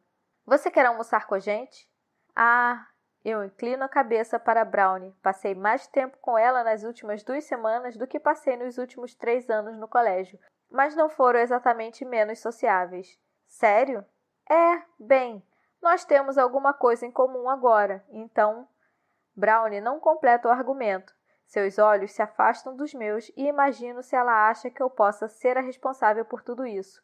Brownie deve achar que sim, porque eu penso o mesmo a respeito dela às vezes, mas tipo um gênio do mal, uma vilã de desenho animado. Agora que Brownie está parada diante de mim com sapatos fofos e um sorriso hesitante, aquilo parece impossível. Tudo bem, respondo. Sigo Brownie para uma mesa com a irmã dela e o Miko Mori e uma garota alta e de aparência taciturna que não conheço. Melhor do que pular um almoço na biblioteca. Quando saio pela entrada principal depois do último sinal, não há nada. Nenhuma van de noticiário, nenhum repórter. Então, mando uma mensagem para Ashton, dizendo que ela não precisa me pegar, e aproveito a oportunidade para ir para a casa de bicicleta. Eu paro no semáforo vermelho super demorado da rua Hurley e descanso os pés no asfalto enquanto olho para as lojas do centro comercial à minha direita. Roupas baratas, bijuterias baratas, celulares baratos e cortes de cabelos baratos. Nada como o meu salão de beleza de sempre no centro de Santiago, que cobra $60 a cada 6 semanas para conter o avanço das pontas duplas. Sinto o cabelo pesado e quente embaixo do capacete.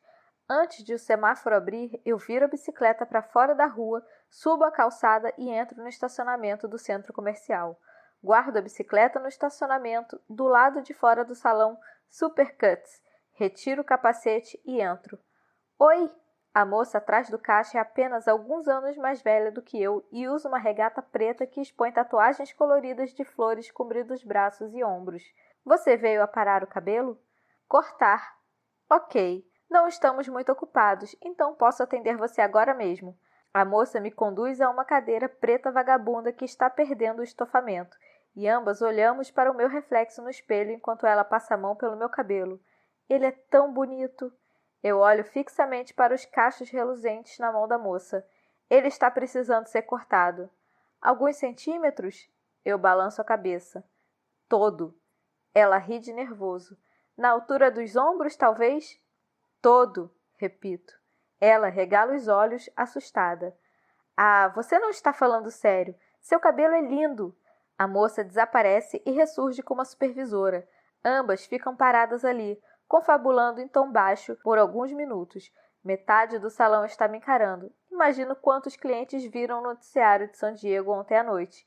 E quantos pensam que sou apenas uma adolescente com os hormônios à flor da pele.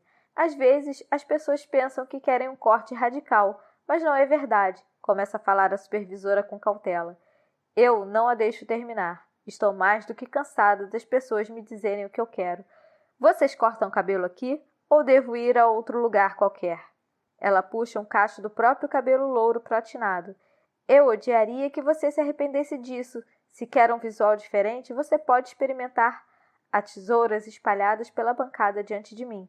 Então pego uma delas. Antes que alguém consiga me deter, eu puxo um punhado grosso de cabelo e corto um pedaço bem acima da orelha. Gritinhos contidos percorrem o salão e encaro o olhar chocado da moça tatuada no espelho. Dê um jeito nisso, digo a ela. E é o que ela faz.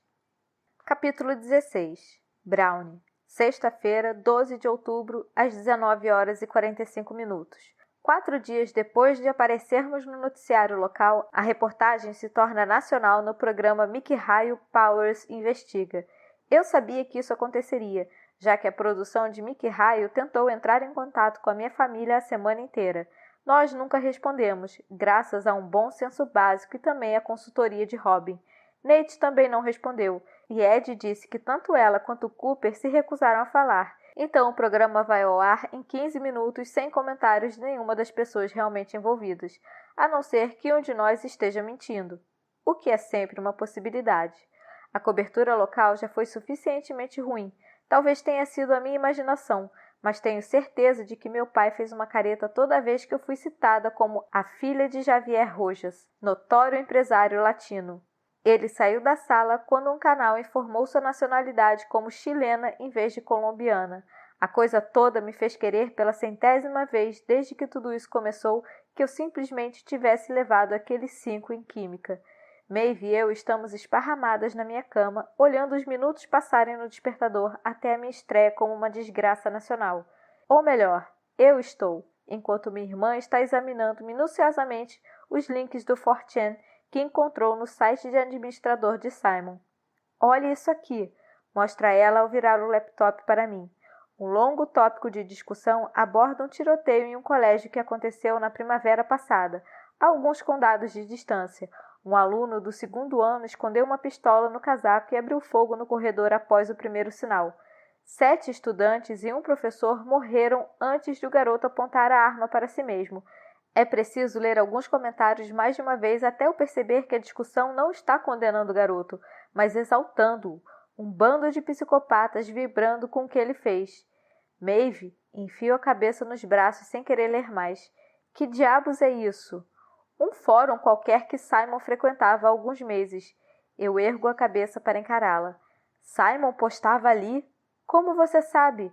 Ele usou aquele nome, Anarchisk, tirado do Falando Nisso, responde Maeve. Vasculho o tópico de discussão, mas é comprido demais para anotar nomes individuais. Você tem certeza de que é Simon? Talvez outras pessoas usem o mesmo nome. Eu ando verificando as postagens e com certeza é Simon, garante Maeve. Ele faz referências a lugares em Bayville, fala dos clubes de que fez parte no colégio, menciona o carro algumas vezes. Simon sentiu um orgulho absurdo do Fusca 1970 que dirigia. Minha irmã se reclina nas almofadas e morde o lábio inferior. Há muita coisa para examinar, mas vou ler tudo quando tiver tempo. Não consigo imaginar uma coisa que eu quisesse fazer menos. Por quê? A discussão está cheia de gente esquisita com ressentimentos, diz Maeve. Simon pode ter feito alguns inimigos ali. Vale a pena pesquisar de qualquer forma. Ela pega o laptop de volta e acrescenta. Eu peguei aquele arquivo criptografado sobre Cooper na biblioteca naquele dia, mas não consegui abrir ainda. Meninas, a voz da minha mãe está tensa ao berrar para o 2º andar. Está na hora. É verdade. A família inteira vai se reunir para assistir Mikhail Powers Investiga, o que é um círculo do inferno como Dante jamais imaginou. Maeve fecha o laptop enquanto eu faço um esforço para ficar de pé. Há uma leve vibração vindo de dentro da minha mesinha de cabeceira e abro a gaveta para tirar o telefone de Nate. Aproveite o programa, diz a mensagem. Não tem graça, respondo. Guarde isso, diz Maeve fingindo rigor. Agora não é hora. Nós descemos para a sala de estar, onde mamãe já se instalou em uma poltrona com uma taça de vinho excepcionalmente cheia. Papai está funcionando no modo executivo despojado, vestido casualmente com seu colete de lã favorito e cercado por meia dúzia de aparelhos de comunicação. Um comercial de papel toalha surge na tela enquanto Maeve e eu nos sentamos lado a lado no sofá e esperamos que Micah Hill Powers Investiga comece. O programa se concentra em descrever crimes reais e é muito sensacionalista, porém mais confiável do que outras atrações similares por causa do passado de cobertura de acontecimentos relevantes de Micah Hill. Ele trabalhou anos como âncora de uma das grandes redes de televisão e agrega uma certa credibilidade aos trabalhos. Micah Hill Powers sempre leu o enredo inicial em voz grave e autoritária, enquanto fotos policiais granuladas são exibidas na tela. Uma jovem mãe desaparece. Uma vida dupla exposta. E um ano depois, uma prisão chocante. Será que a justiça finalmente foi feita? Um casal famoso morto. Uma filha dedicada suspeita. Será que a sua conta no Facebook pode ser a chave para desvendar a identidade do assassino? Eu conheço a fórmula, então não é surpresa alguma quando é aplicada a mim. A morte misteriosa de um estudante do ensino médio. 4 colegas de turma com segredos. Quando a polícia não chega a lugar algum, o que virá a seguir? O medo começa a se espalhar por mim. Meu estômago dói. Meus pulmões se apertam. Até minha boca tem um gosto horrível. Por quase 2 semanas, eu fui interrogada e examinada. Fui julgada e me tornei motivo de sussurros. Tive que me esquivar de perguntas feitas pela polícia e por professores sobre as alegações de Simon e de ver seus olhos ficarem sérios quando liam nas entrelinhas. Venho esperando que caia outra bomba, que o Tumblr solte um vídeo meu acessando os arquivos do Sr. Camino ou que a polícia me denuncie. Mas nada pareceu tão real e brutal quanto ver a minha foto de turma sobre o ombro de Micah Hill Powers em rede nacional. Há imagens de Micah Hill e sua equipe em Bayville, mas ele divulga a apuração dos fatos por trás de uma mesa cromada elegante no estúdio de Los Angeles. Micah Hill tem pele e cabelos negros e sedosos, olhos expressivos e o vestuário sob medida mais perfeito que já vi na vida. Não duvido que se ele conseguisse me interrogar sozinha, eu teria revelado todo tipo de coisa que não deveria. Mas quem são os integrantes do quarteto de Bayville? Pergunta Micah Hill encarando intensamente a câmera. Vocês têm um nome, sussurra Maeve, mas não suficientemente baixo para a mamãe não ouvir. Maeve, isso não é nada engraçado, critica ela rispidamente quando a câmera corta para um vídeo do trabalho dos meus pais. Ah não, estão começando por mim. Brownie Rojas, uma aluna exemplar, vem de uma família de alto desempenho, traumatizada pela doença persistente da filha mais nova. Será que a pressão para estar à altura a levou a roubar provas e tirar Yale do alcance para sempre? Seguido por um porta-voz de Yale confirmando que eu, na verdade, ainda não me inscrevi. Todos nós temos nossa vez. Micah Hill examina o passado do concurso de beleza de Ed.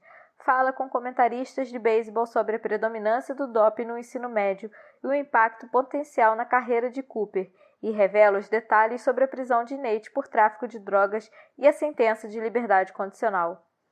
Não é justo, sussurra Maeve no meu ouvido.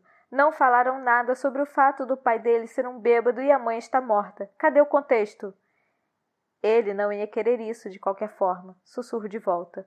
Passo o programa encolhida de medo até ver uma entrevista com um advogado do grupo Até que Provem, uma vez que nenhum dos nossos advogados concordou em falar. A equipe de Micah Hill chamou o Até que Provem como especialista no tema. Os advogados com quem eles falam, Eli Kleinfelter, não parece sequer 10 anos mais velho do que eu. Tem um cabelo cacheado desgrenhado, um cavanhaque falho e intensos olhos escuros. Eis o que eu diria se fosse o advogado deles, diz o rapaz, e eu me debruço à frente sem querer. Toda a atenção está voltada para esses 4 jovens. Eles estão sendo arrastados na lama, sem prova alguma que os ligue a qualquer crime, após semanas de investigação. Mas havia um 5º jovem na sala, não havia? E ele parece ser do tipo que talvez tivesse mais do que 4 inimigos. Então me diga, quem mais tem um motivo? Qual a história que não está sendo contada?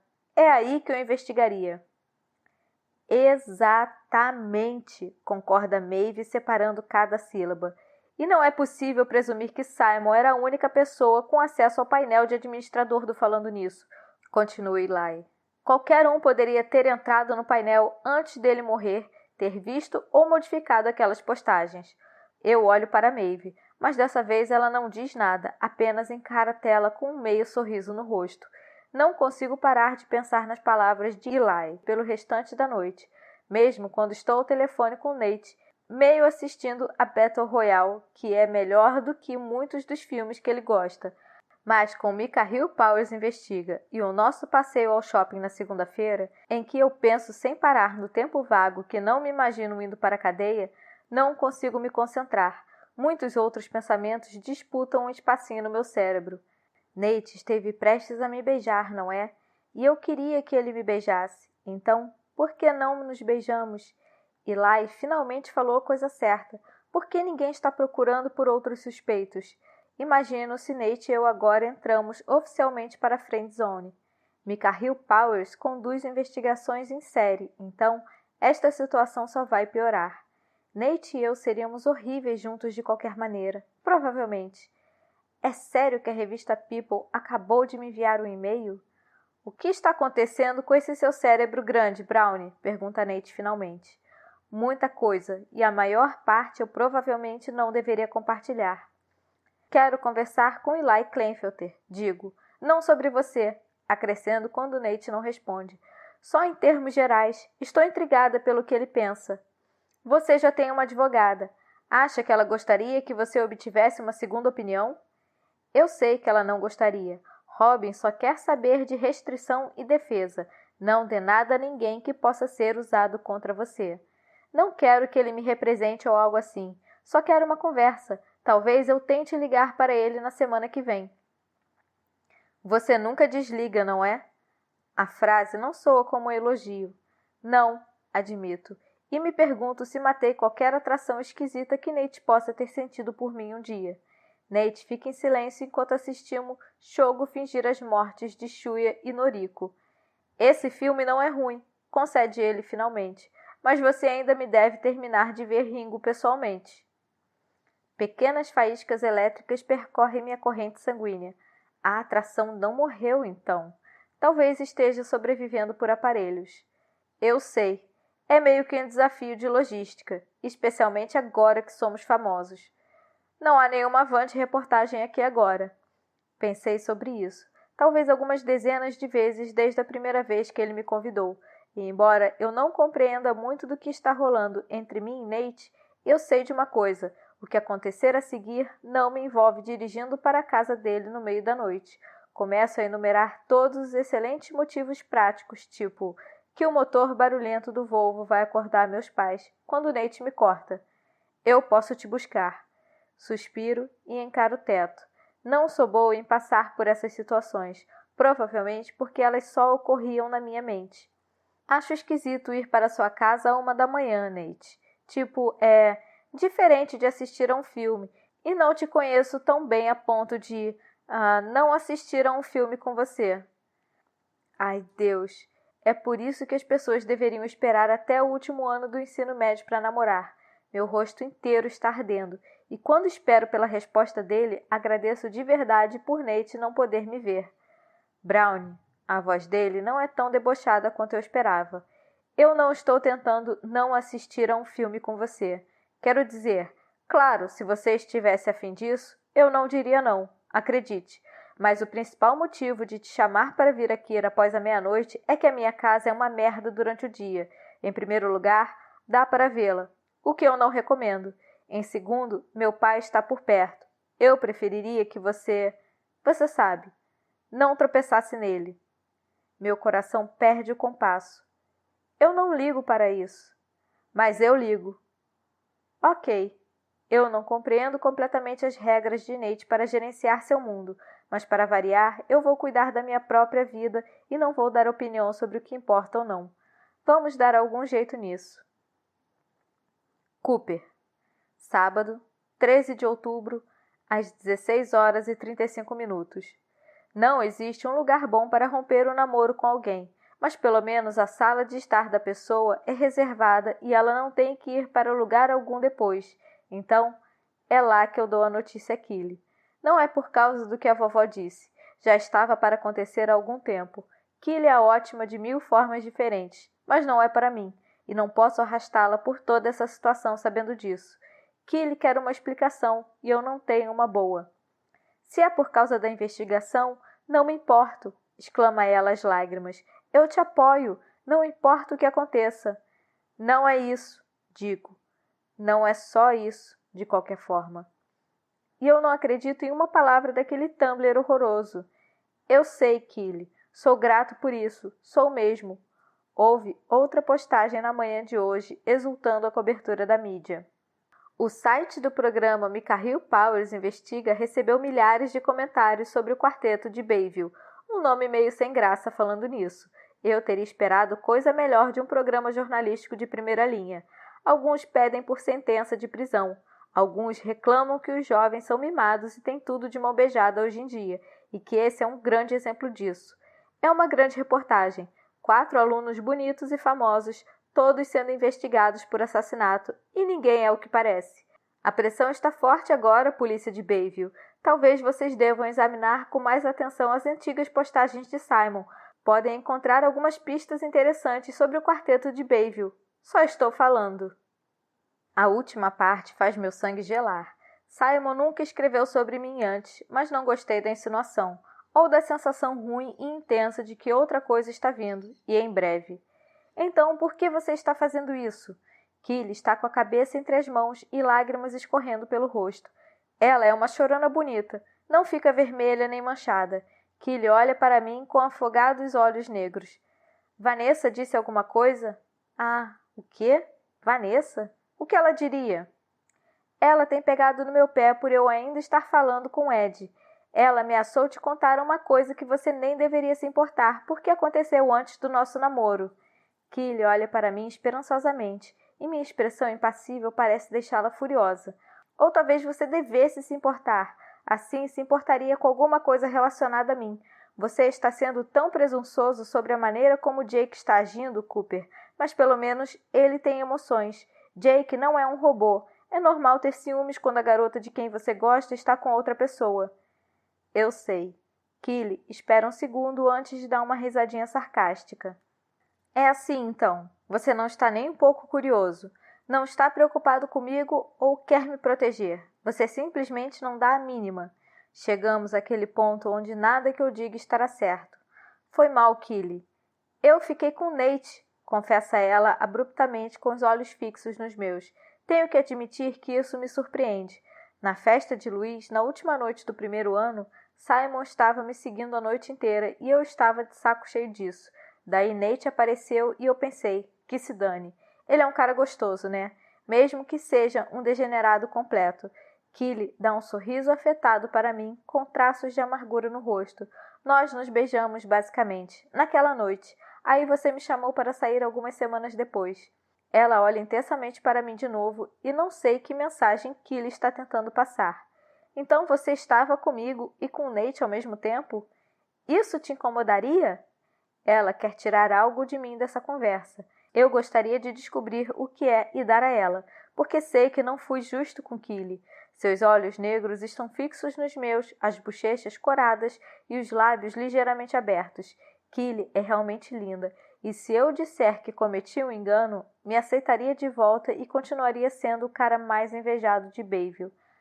Acho que não gostaria, começo a dizer, mas Killy me interrompe com a meia gargalhada e meio soluço de choro. Ai, meu Deus, Cooper, a sua cara, você não dá a mínima mesmo. Bem, só para constar, eu parei de fazer qualquer coisa com o Nate assim que você me chamou para sair. Ela recomeça a chorar e eu me sinto o maior babaca do mundo. Sabe, Simon teria dado qualquer coisa para que eu tivesse escolhido. Você nem chegou a saber que foi uma escolha. As pessoas sempre te escolhem, né? Elas sempre me escolhem também, até você chegar a me tornar invisível. Killy, eu nunca tive a intenção. Ela não está mais escutando. Você nunca se importou, não é? Só queria o acessório certo para a temporada de recrutamento. Isso não é justo. É tudo uma grande mentira, não é, Cooper? Os seus arremessos... Eu nunca usei anabolizantes, interrompo subitamente furioso. Killy dá outra risada embargada. Bem, pelo menos você sente algo por alguma coisa. Eu vou embora. Fico em pé abruptamente, sentindo adrenalina nas veias enquanto saio pela porta de Killy antes que eu diga algo que não deveria. Fiz exames após as acusações de Simon virem à tona e deram negativo. E também uma outra vez no verão, como parte de uma série de exames físicos no Centro de Medicina Esportiva exigidos pela UCSD, antes de montar meu regime de treinamento. Mas foi só isso. Uma vez que os esteroides anabolizantes desaparecem do organismo em questão de semanas, não consigo provar minha inocência completamente. Falei para o treinador Ruffalo que as acusações não são verdadeiras e até então ele não entrou em contato com nenhum colega. Só que agora nós fazemos parte do circuito de notícias e as coisas não vão ficar em segredo por muito tempo. E Killy está certa. Andei bem mais preocupado com isso do que nosso relacionamento. Devo a ela um pedido de desculpa melhor do que esse que acabei de improvisar, mas não sei como fazer. Capítulo 17. Ed. Segunda-feira, 15 de outubro, ao 12h15. O sexismo segue firme e forte na cobertura policial, porque Brownie e eu não somos tão populares como a opinião pública quanto Cooper e Nate, especialmente Nate. Todas as pré-adolescentes postando sobre a gente nas redes sociais amam Nate. Elas nem ligam que ele seja um traficante de drogas condenado. Nate tem olhos cativantes. A mesma coisa acontece no colégio. Brownie e eu somos párias. Tirando as amigas dela, a irmã e Janai, quase ninguém fala conosco. Só sussurram pelas costas. Mas Cooper continua o queridinho de sempre. E Nate? Bem, não é como se Nate algum dia tivesse sido exatamente popular. Ele nunca pareceu se importar com o que as pessoas pensavam e continua sendo assim. É sério, Ed. Pare de mostrar essa coisa. Eu não quero ver. Brownie revira os olhos para mim, mas não parece realmente puta. Acho que somos quase amigas agora. Ou tão amigáveis quanto possível quando você não tem 100% de certeza de que a outra pessoa não está lhe incriminando por assassinato. Por outro lado, ela não compartilha da minha necessidade obsessiva de acompanhar as notícias sobre nós. E eu não mostro nada para ela, especialmente não os comentários horríveis com ofensas contra a família de Brownie. Essa é uma camada a mais de merda que ela não precisa. Em vez disso, mostro para Janai um dos artigos mais positivos que encontrei. Olhe, a notícia mais compartilhada no BuzzFeed é Cooper saindo do ginásio. A aparência de Janai está horrível. Ela perdeu mais peso desde que esbarrei com ela no banheiro e parece mais apavorada do que nunca. Não sei por que Janai almoça com a gente, já que na maior parte do tempo ela não diz uma palavra, mas agora ela olha com entusiasmo para o meu celular. É uma boa foto, eu acho. Kate me lança um olhar severo. Quer guardar isso? Eu guardo o celular, mas mentalmente estou mostrando o dedo para ela o tempo todo. E o mico é legal, mas Kate quase me faz sentir saudades de Vanessa. Não, é uma mentira deslavada. Eu odeio Vanessa. Odeio como ela bancou a menina malvada para chegar ao centro do meu antigo grupo e como colou com Jake, forçando uma imagem de casal, ainda que eu não enxergue muito interesse da parte dele. Cortar meu cabelo foi como desistir de Jake, uma vez que ele não teria me notado há 3 anos sem o cabelo. Mas só porque eu abandonei as esperanças não significa que parei de prestar atenção. Depois do almoço, vou para a aula de geociências e me sento num banco ao lado de um colega de laboratório que mal olha na minha direção. Não se acomodem muito, alerta a senhorita Mara. Vamos misturar as coisas hoje. Vocês todos já estiveram com seus colegas por um tempo, então vamos revezar. Ela nos dá instruções complicadas. Algumas pessoas vão para a esquerda, outras para a direita e o restante fica parado no lugar. Mas não presto muita atenção ao processo até que acabo ao lado de TJ. Seu nariz parece bem melhor, mas duvido de que algum dia fique reto novamente. TJ me dá um meio sorriso encabulado ao puxar a travessa de rochas diante de nós. Foi mal. Esse provavelmente é o seu pior pesadelo, certo?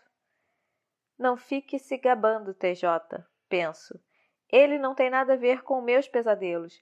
Parece que todos aqueles meses de culpa angustiada por ter transado com ele na casa de praia aconteceram em outra vida. Tudo bem. Nós classificamos as rochas em silêncio até que TJ fala. Gosto do seu cabelo. Dou um muxoxo de desdém. Sei, claro. Com exceção de Ashton, que é suspeita para falar, ninguém gosta do meu cabelo. Minha mãe está estarrecida. Meus antigos amigos riram abertamente quando me viram no dia seguinte. Até Killy deu um risinho de desdém. Ela pulou imediatamente para Luiz. Já que não pode ter o Cooper, acho que ela resolveu se conformar em ficar com o colega de equipe dele. Luiz deu um pé na bunda de Olivia por Killy, mas ninguém ficou surpreso com isso. Estou falando sério. Finalmente dá para ver o seu rosto. Você parece a Emma Watson loura. É mentira, mas acho que é legal da parte dele. Eu seguro uma rocha entre o polegar e o indicador e aperto os olhos para enxergá-la. O que você acha? Ígnea ou sedimentar? TJ dá de ombros. Não sei a diferença. Eu chuto e coloco a rocha na pilha de ígneas. TJ, se eu consigo me importar com rochas, tenho certeza de que você pode se esforçar mais. Ele faz uma expressão de surpresa para mim e depois sorri. Aí sim. O quê? Todo mundo parece absorto com suas rochas, mas TJ baixa a voz mesmo assim. Você é muito engraçada quando da primeira vez em que a gente ficou na praia, mas sempre que eu te vi depois daquilo, você era tão passiva, sempre concordando com tudo que Jake dizia. Eu olho feio para a travessa diante de mim. Isso é uma grosseria.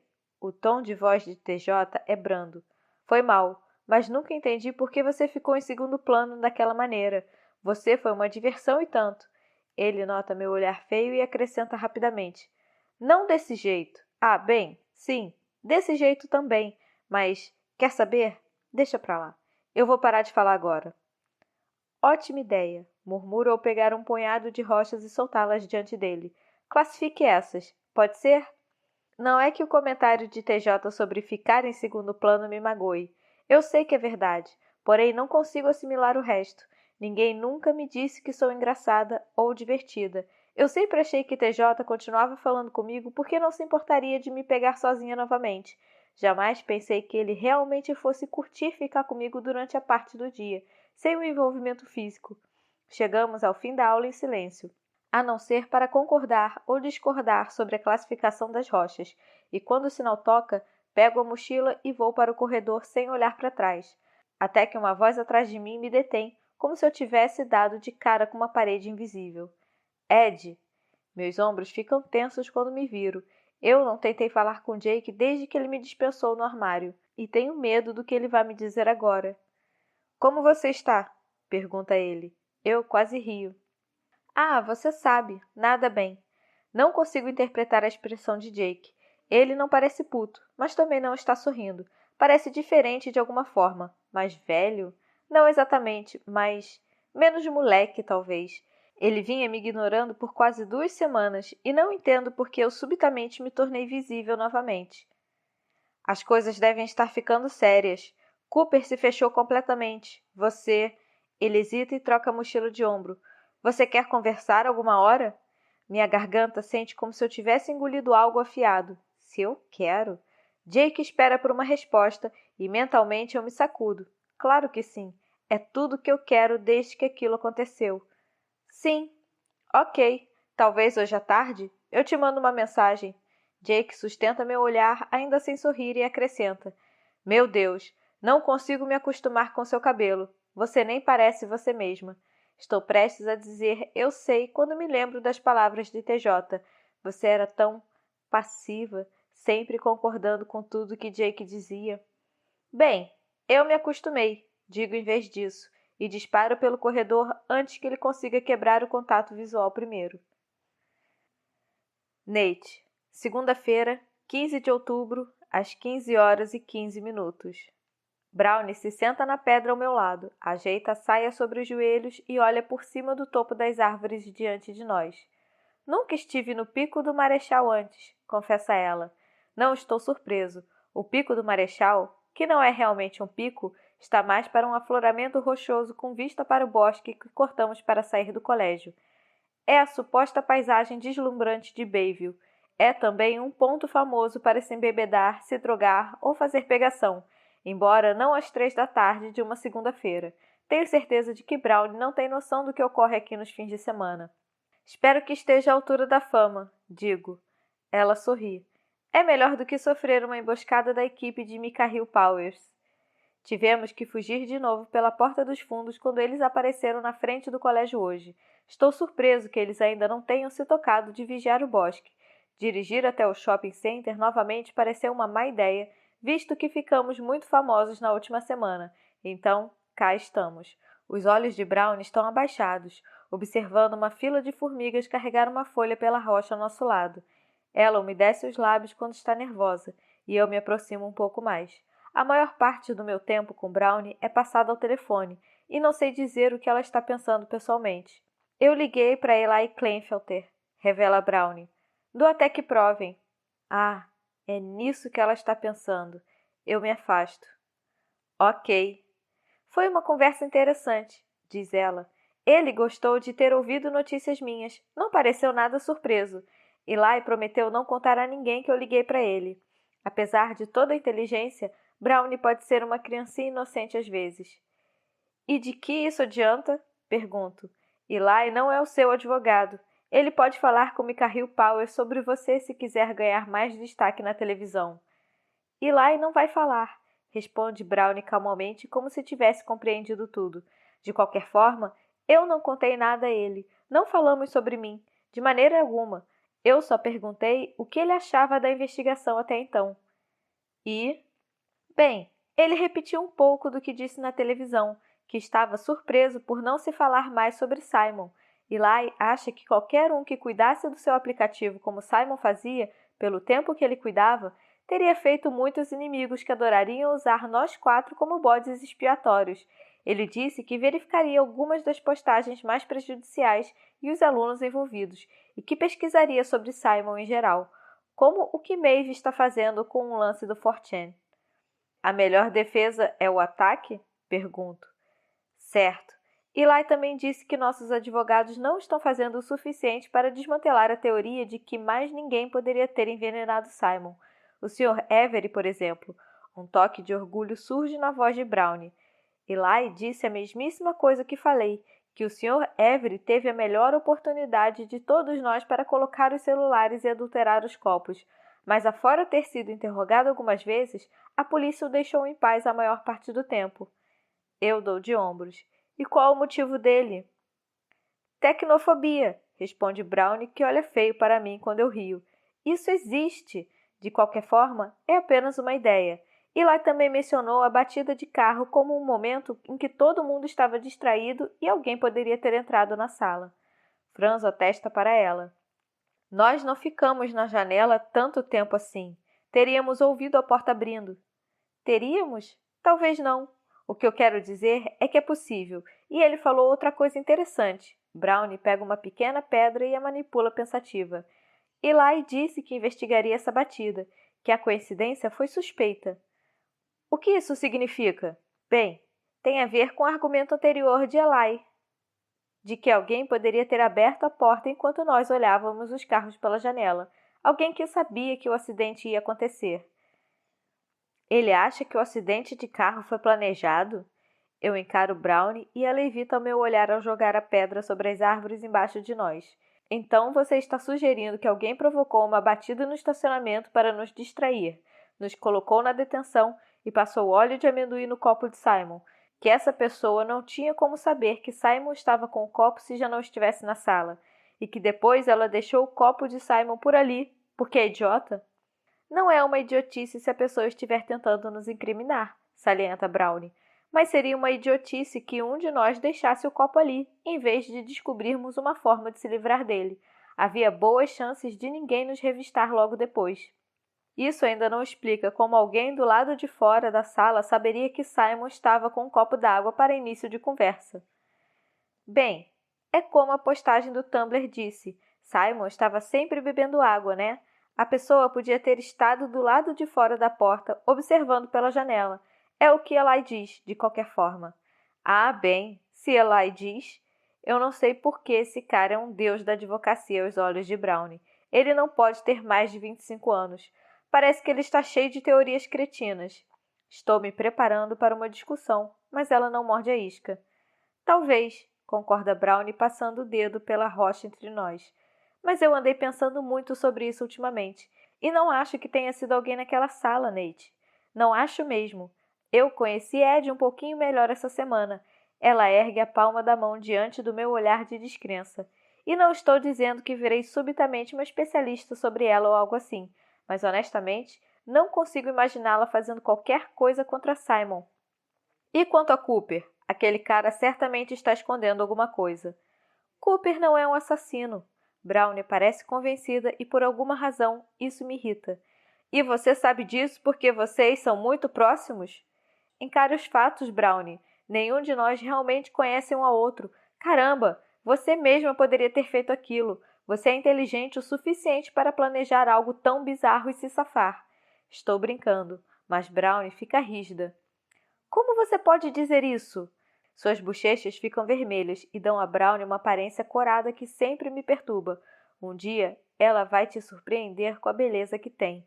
Minha mãe costumava dizer isso sobre Brownie. Minha mãe estava errada, no entanto. Não há nada surpreendente a respeito disso. E lá mesmo disse, certo? Argumento. Tudo é possível. Talvez você tenha me trazido até aqui para me empurrar morro abaixo e quebrar meu pescoço. Você me trouxe aqui, salienta Brownie. Ela regala os olhos e eu rio. Ah, ora, vamos. Você realmente não acha...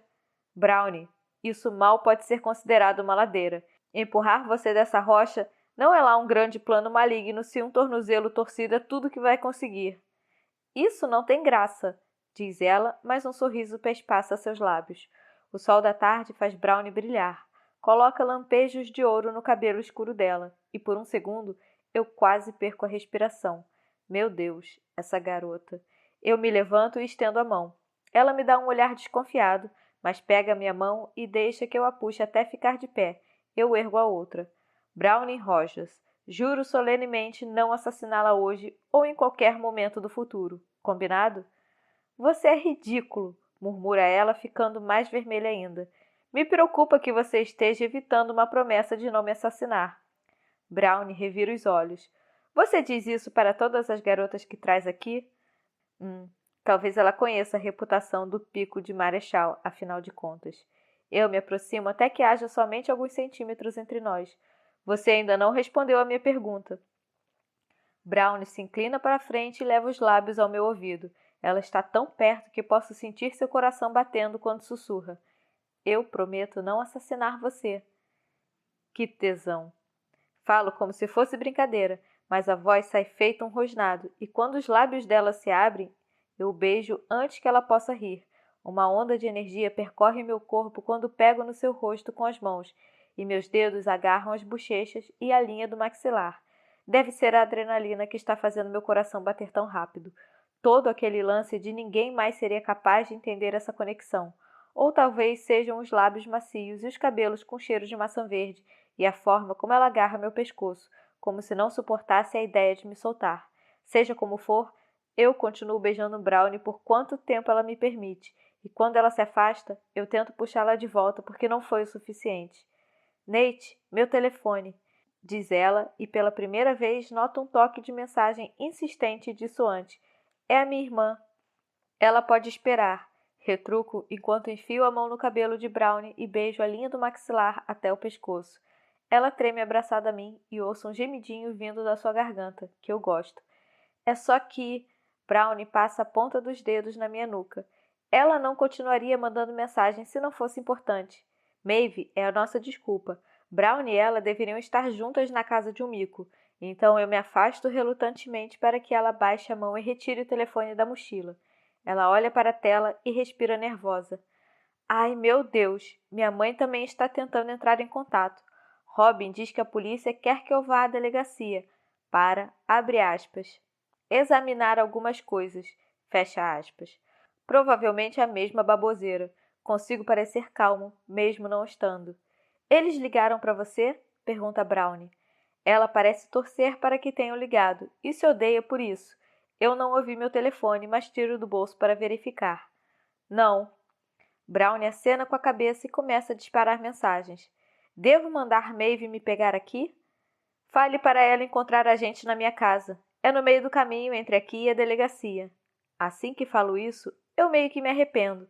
Ainda não quero que Brownie chegue perto da minha casa quando o dia está claro, mas é a opção mais conveniente, e nós não precisamos entrar. Brownie morde os lábios. E se houver repórteres lá? Não haverá. Eles já sacaram que não tem ninguém nunca. Como ela ainda parece preocupada, eu acrescento. Olhe, a gente pode estacionar na minha vizinha e ir andando se houver alguém lá. Eu te levo para outro lugar qualquer, mas confie em mim. Vai dar tudo certo. Brownie manda meu endereço por mensagem para a irmã, e nós andamos até o limite do bosque, onde deixei a motocicleta. Eu a ajudo a colocar o capacete e ela sobe atrás de mim e me abraça pela cintura enquanto ligo o motor.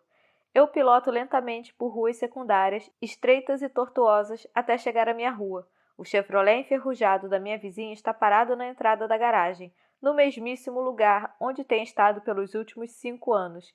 Eu estaciono ao lado dele, espero Brownie descer da moto e pego a mão dela enquanto cruzamos o quintal da minha vizinha até o meu. Ao nos aproximarmos, vejo a minha casa pelos olhos de Brownie e desejo que eu tivesse me dado ao trabalho de cortar a grama em algum momento do ano passado. De repente, ela para e contém um gritinho, mas não está olhando para a grama na altura dos joelhos. Nate, tem alguém na sua porta. Eu paro também e vasculho a rua atrás de uma van de reportagem. Não há nenhuma, apenas um Kia detonado estacionado em frente à minha casa. Talvez eles estejam melhorando no quesito camuflagem. Fique aqui, digo para Brownie, mas ela vem comigo quando me aproximo da entrada da garagem para ver melhor quem está na porta. Não é um repórter. Minha garganta fica seca e minha cabeça começa a latejar. A mulher que aperta a campainha se vira e fica um pouco boquiaberta ao me ver. Brownie está imóvel ao meu lado e a sua mão se solta da minha. Eu continuo andando sem ela. O tom normal da minha voz surpreende a mim mesmo. E aí, mãe? Se você está gostando desse vídeo, não se esqueça de se inscrever no canal Som dos Livros. Fim da terceira parte do livro Um de Nós Está Mentindo.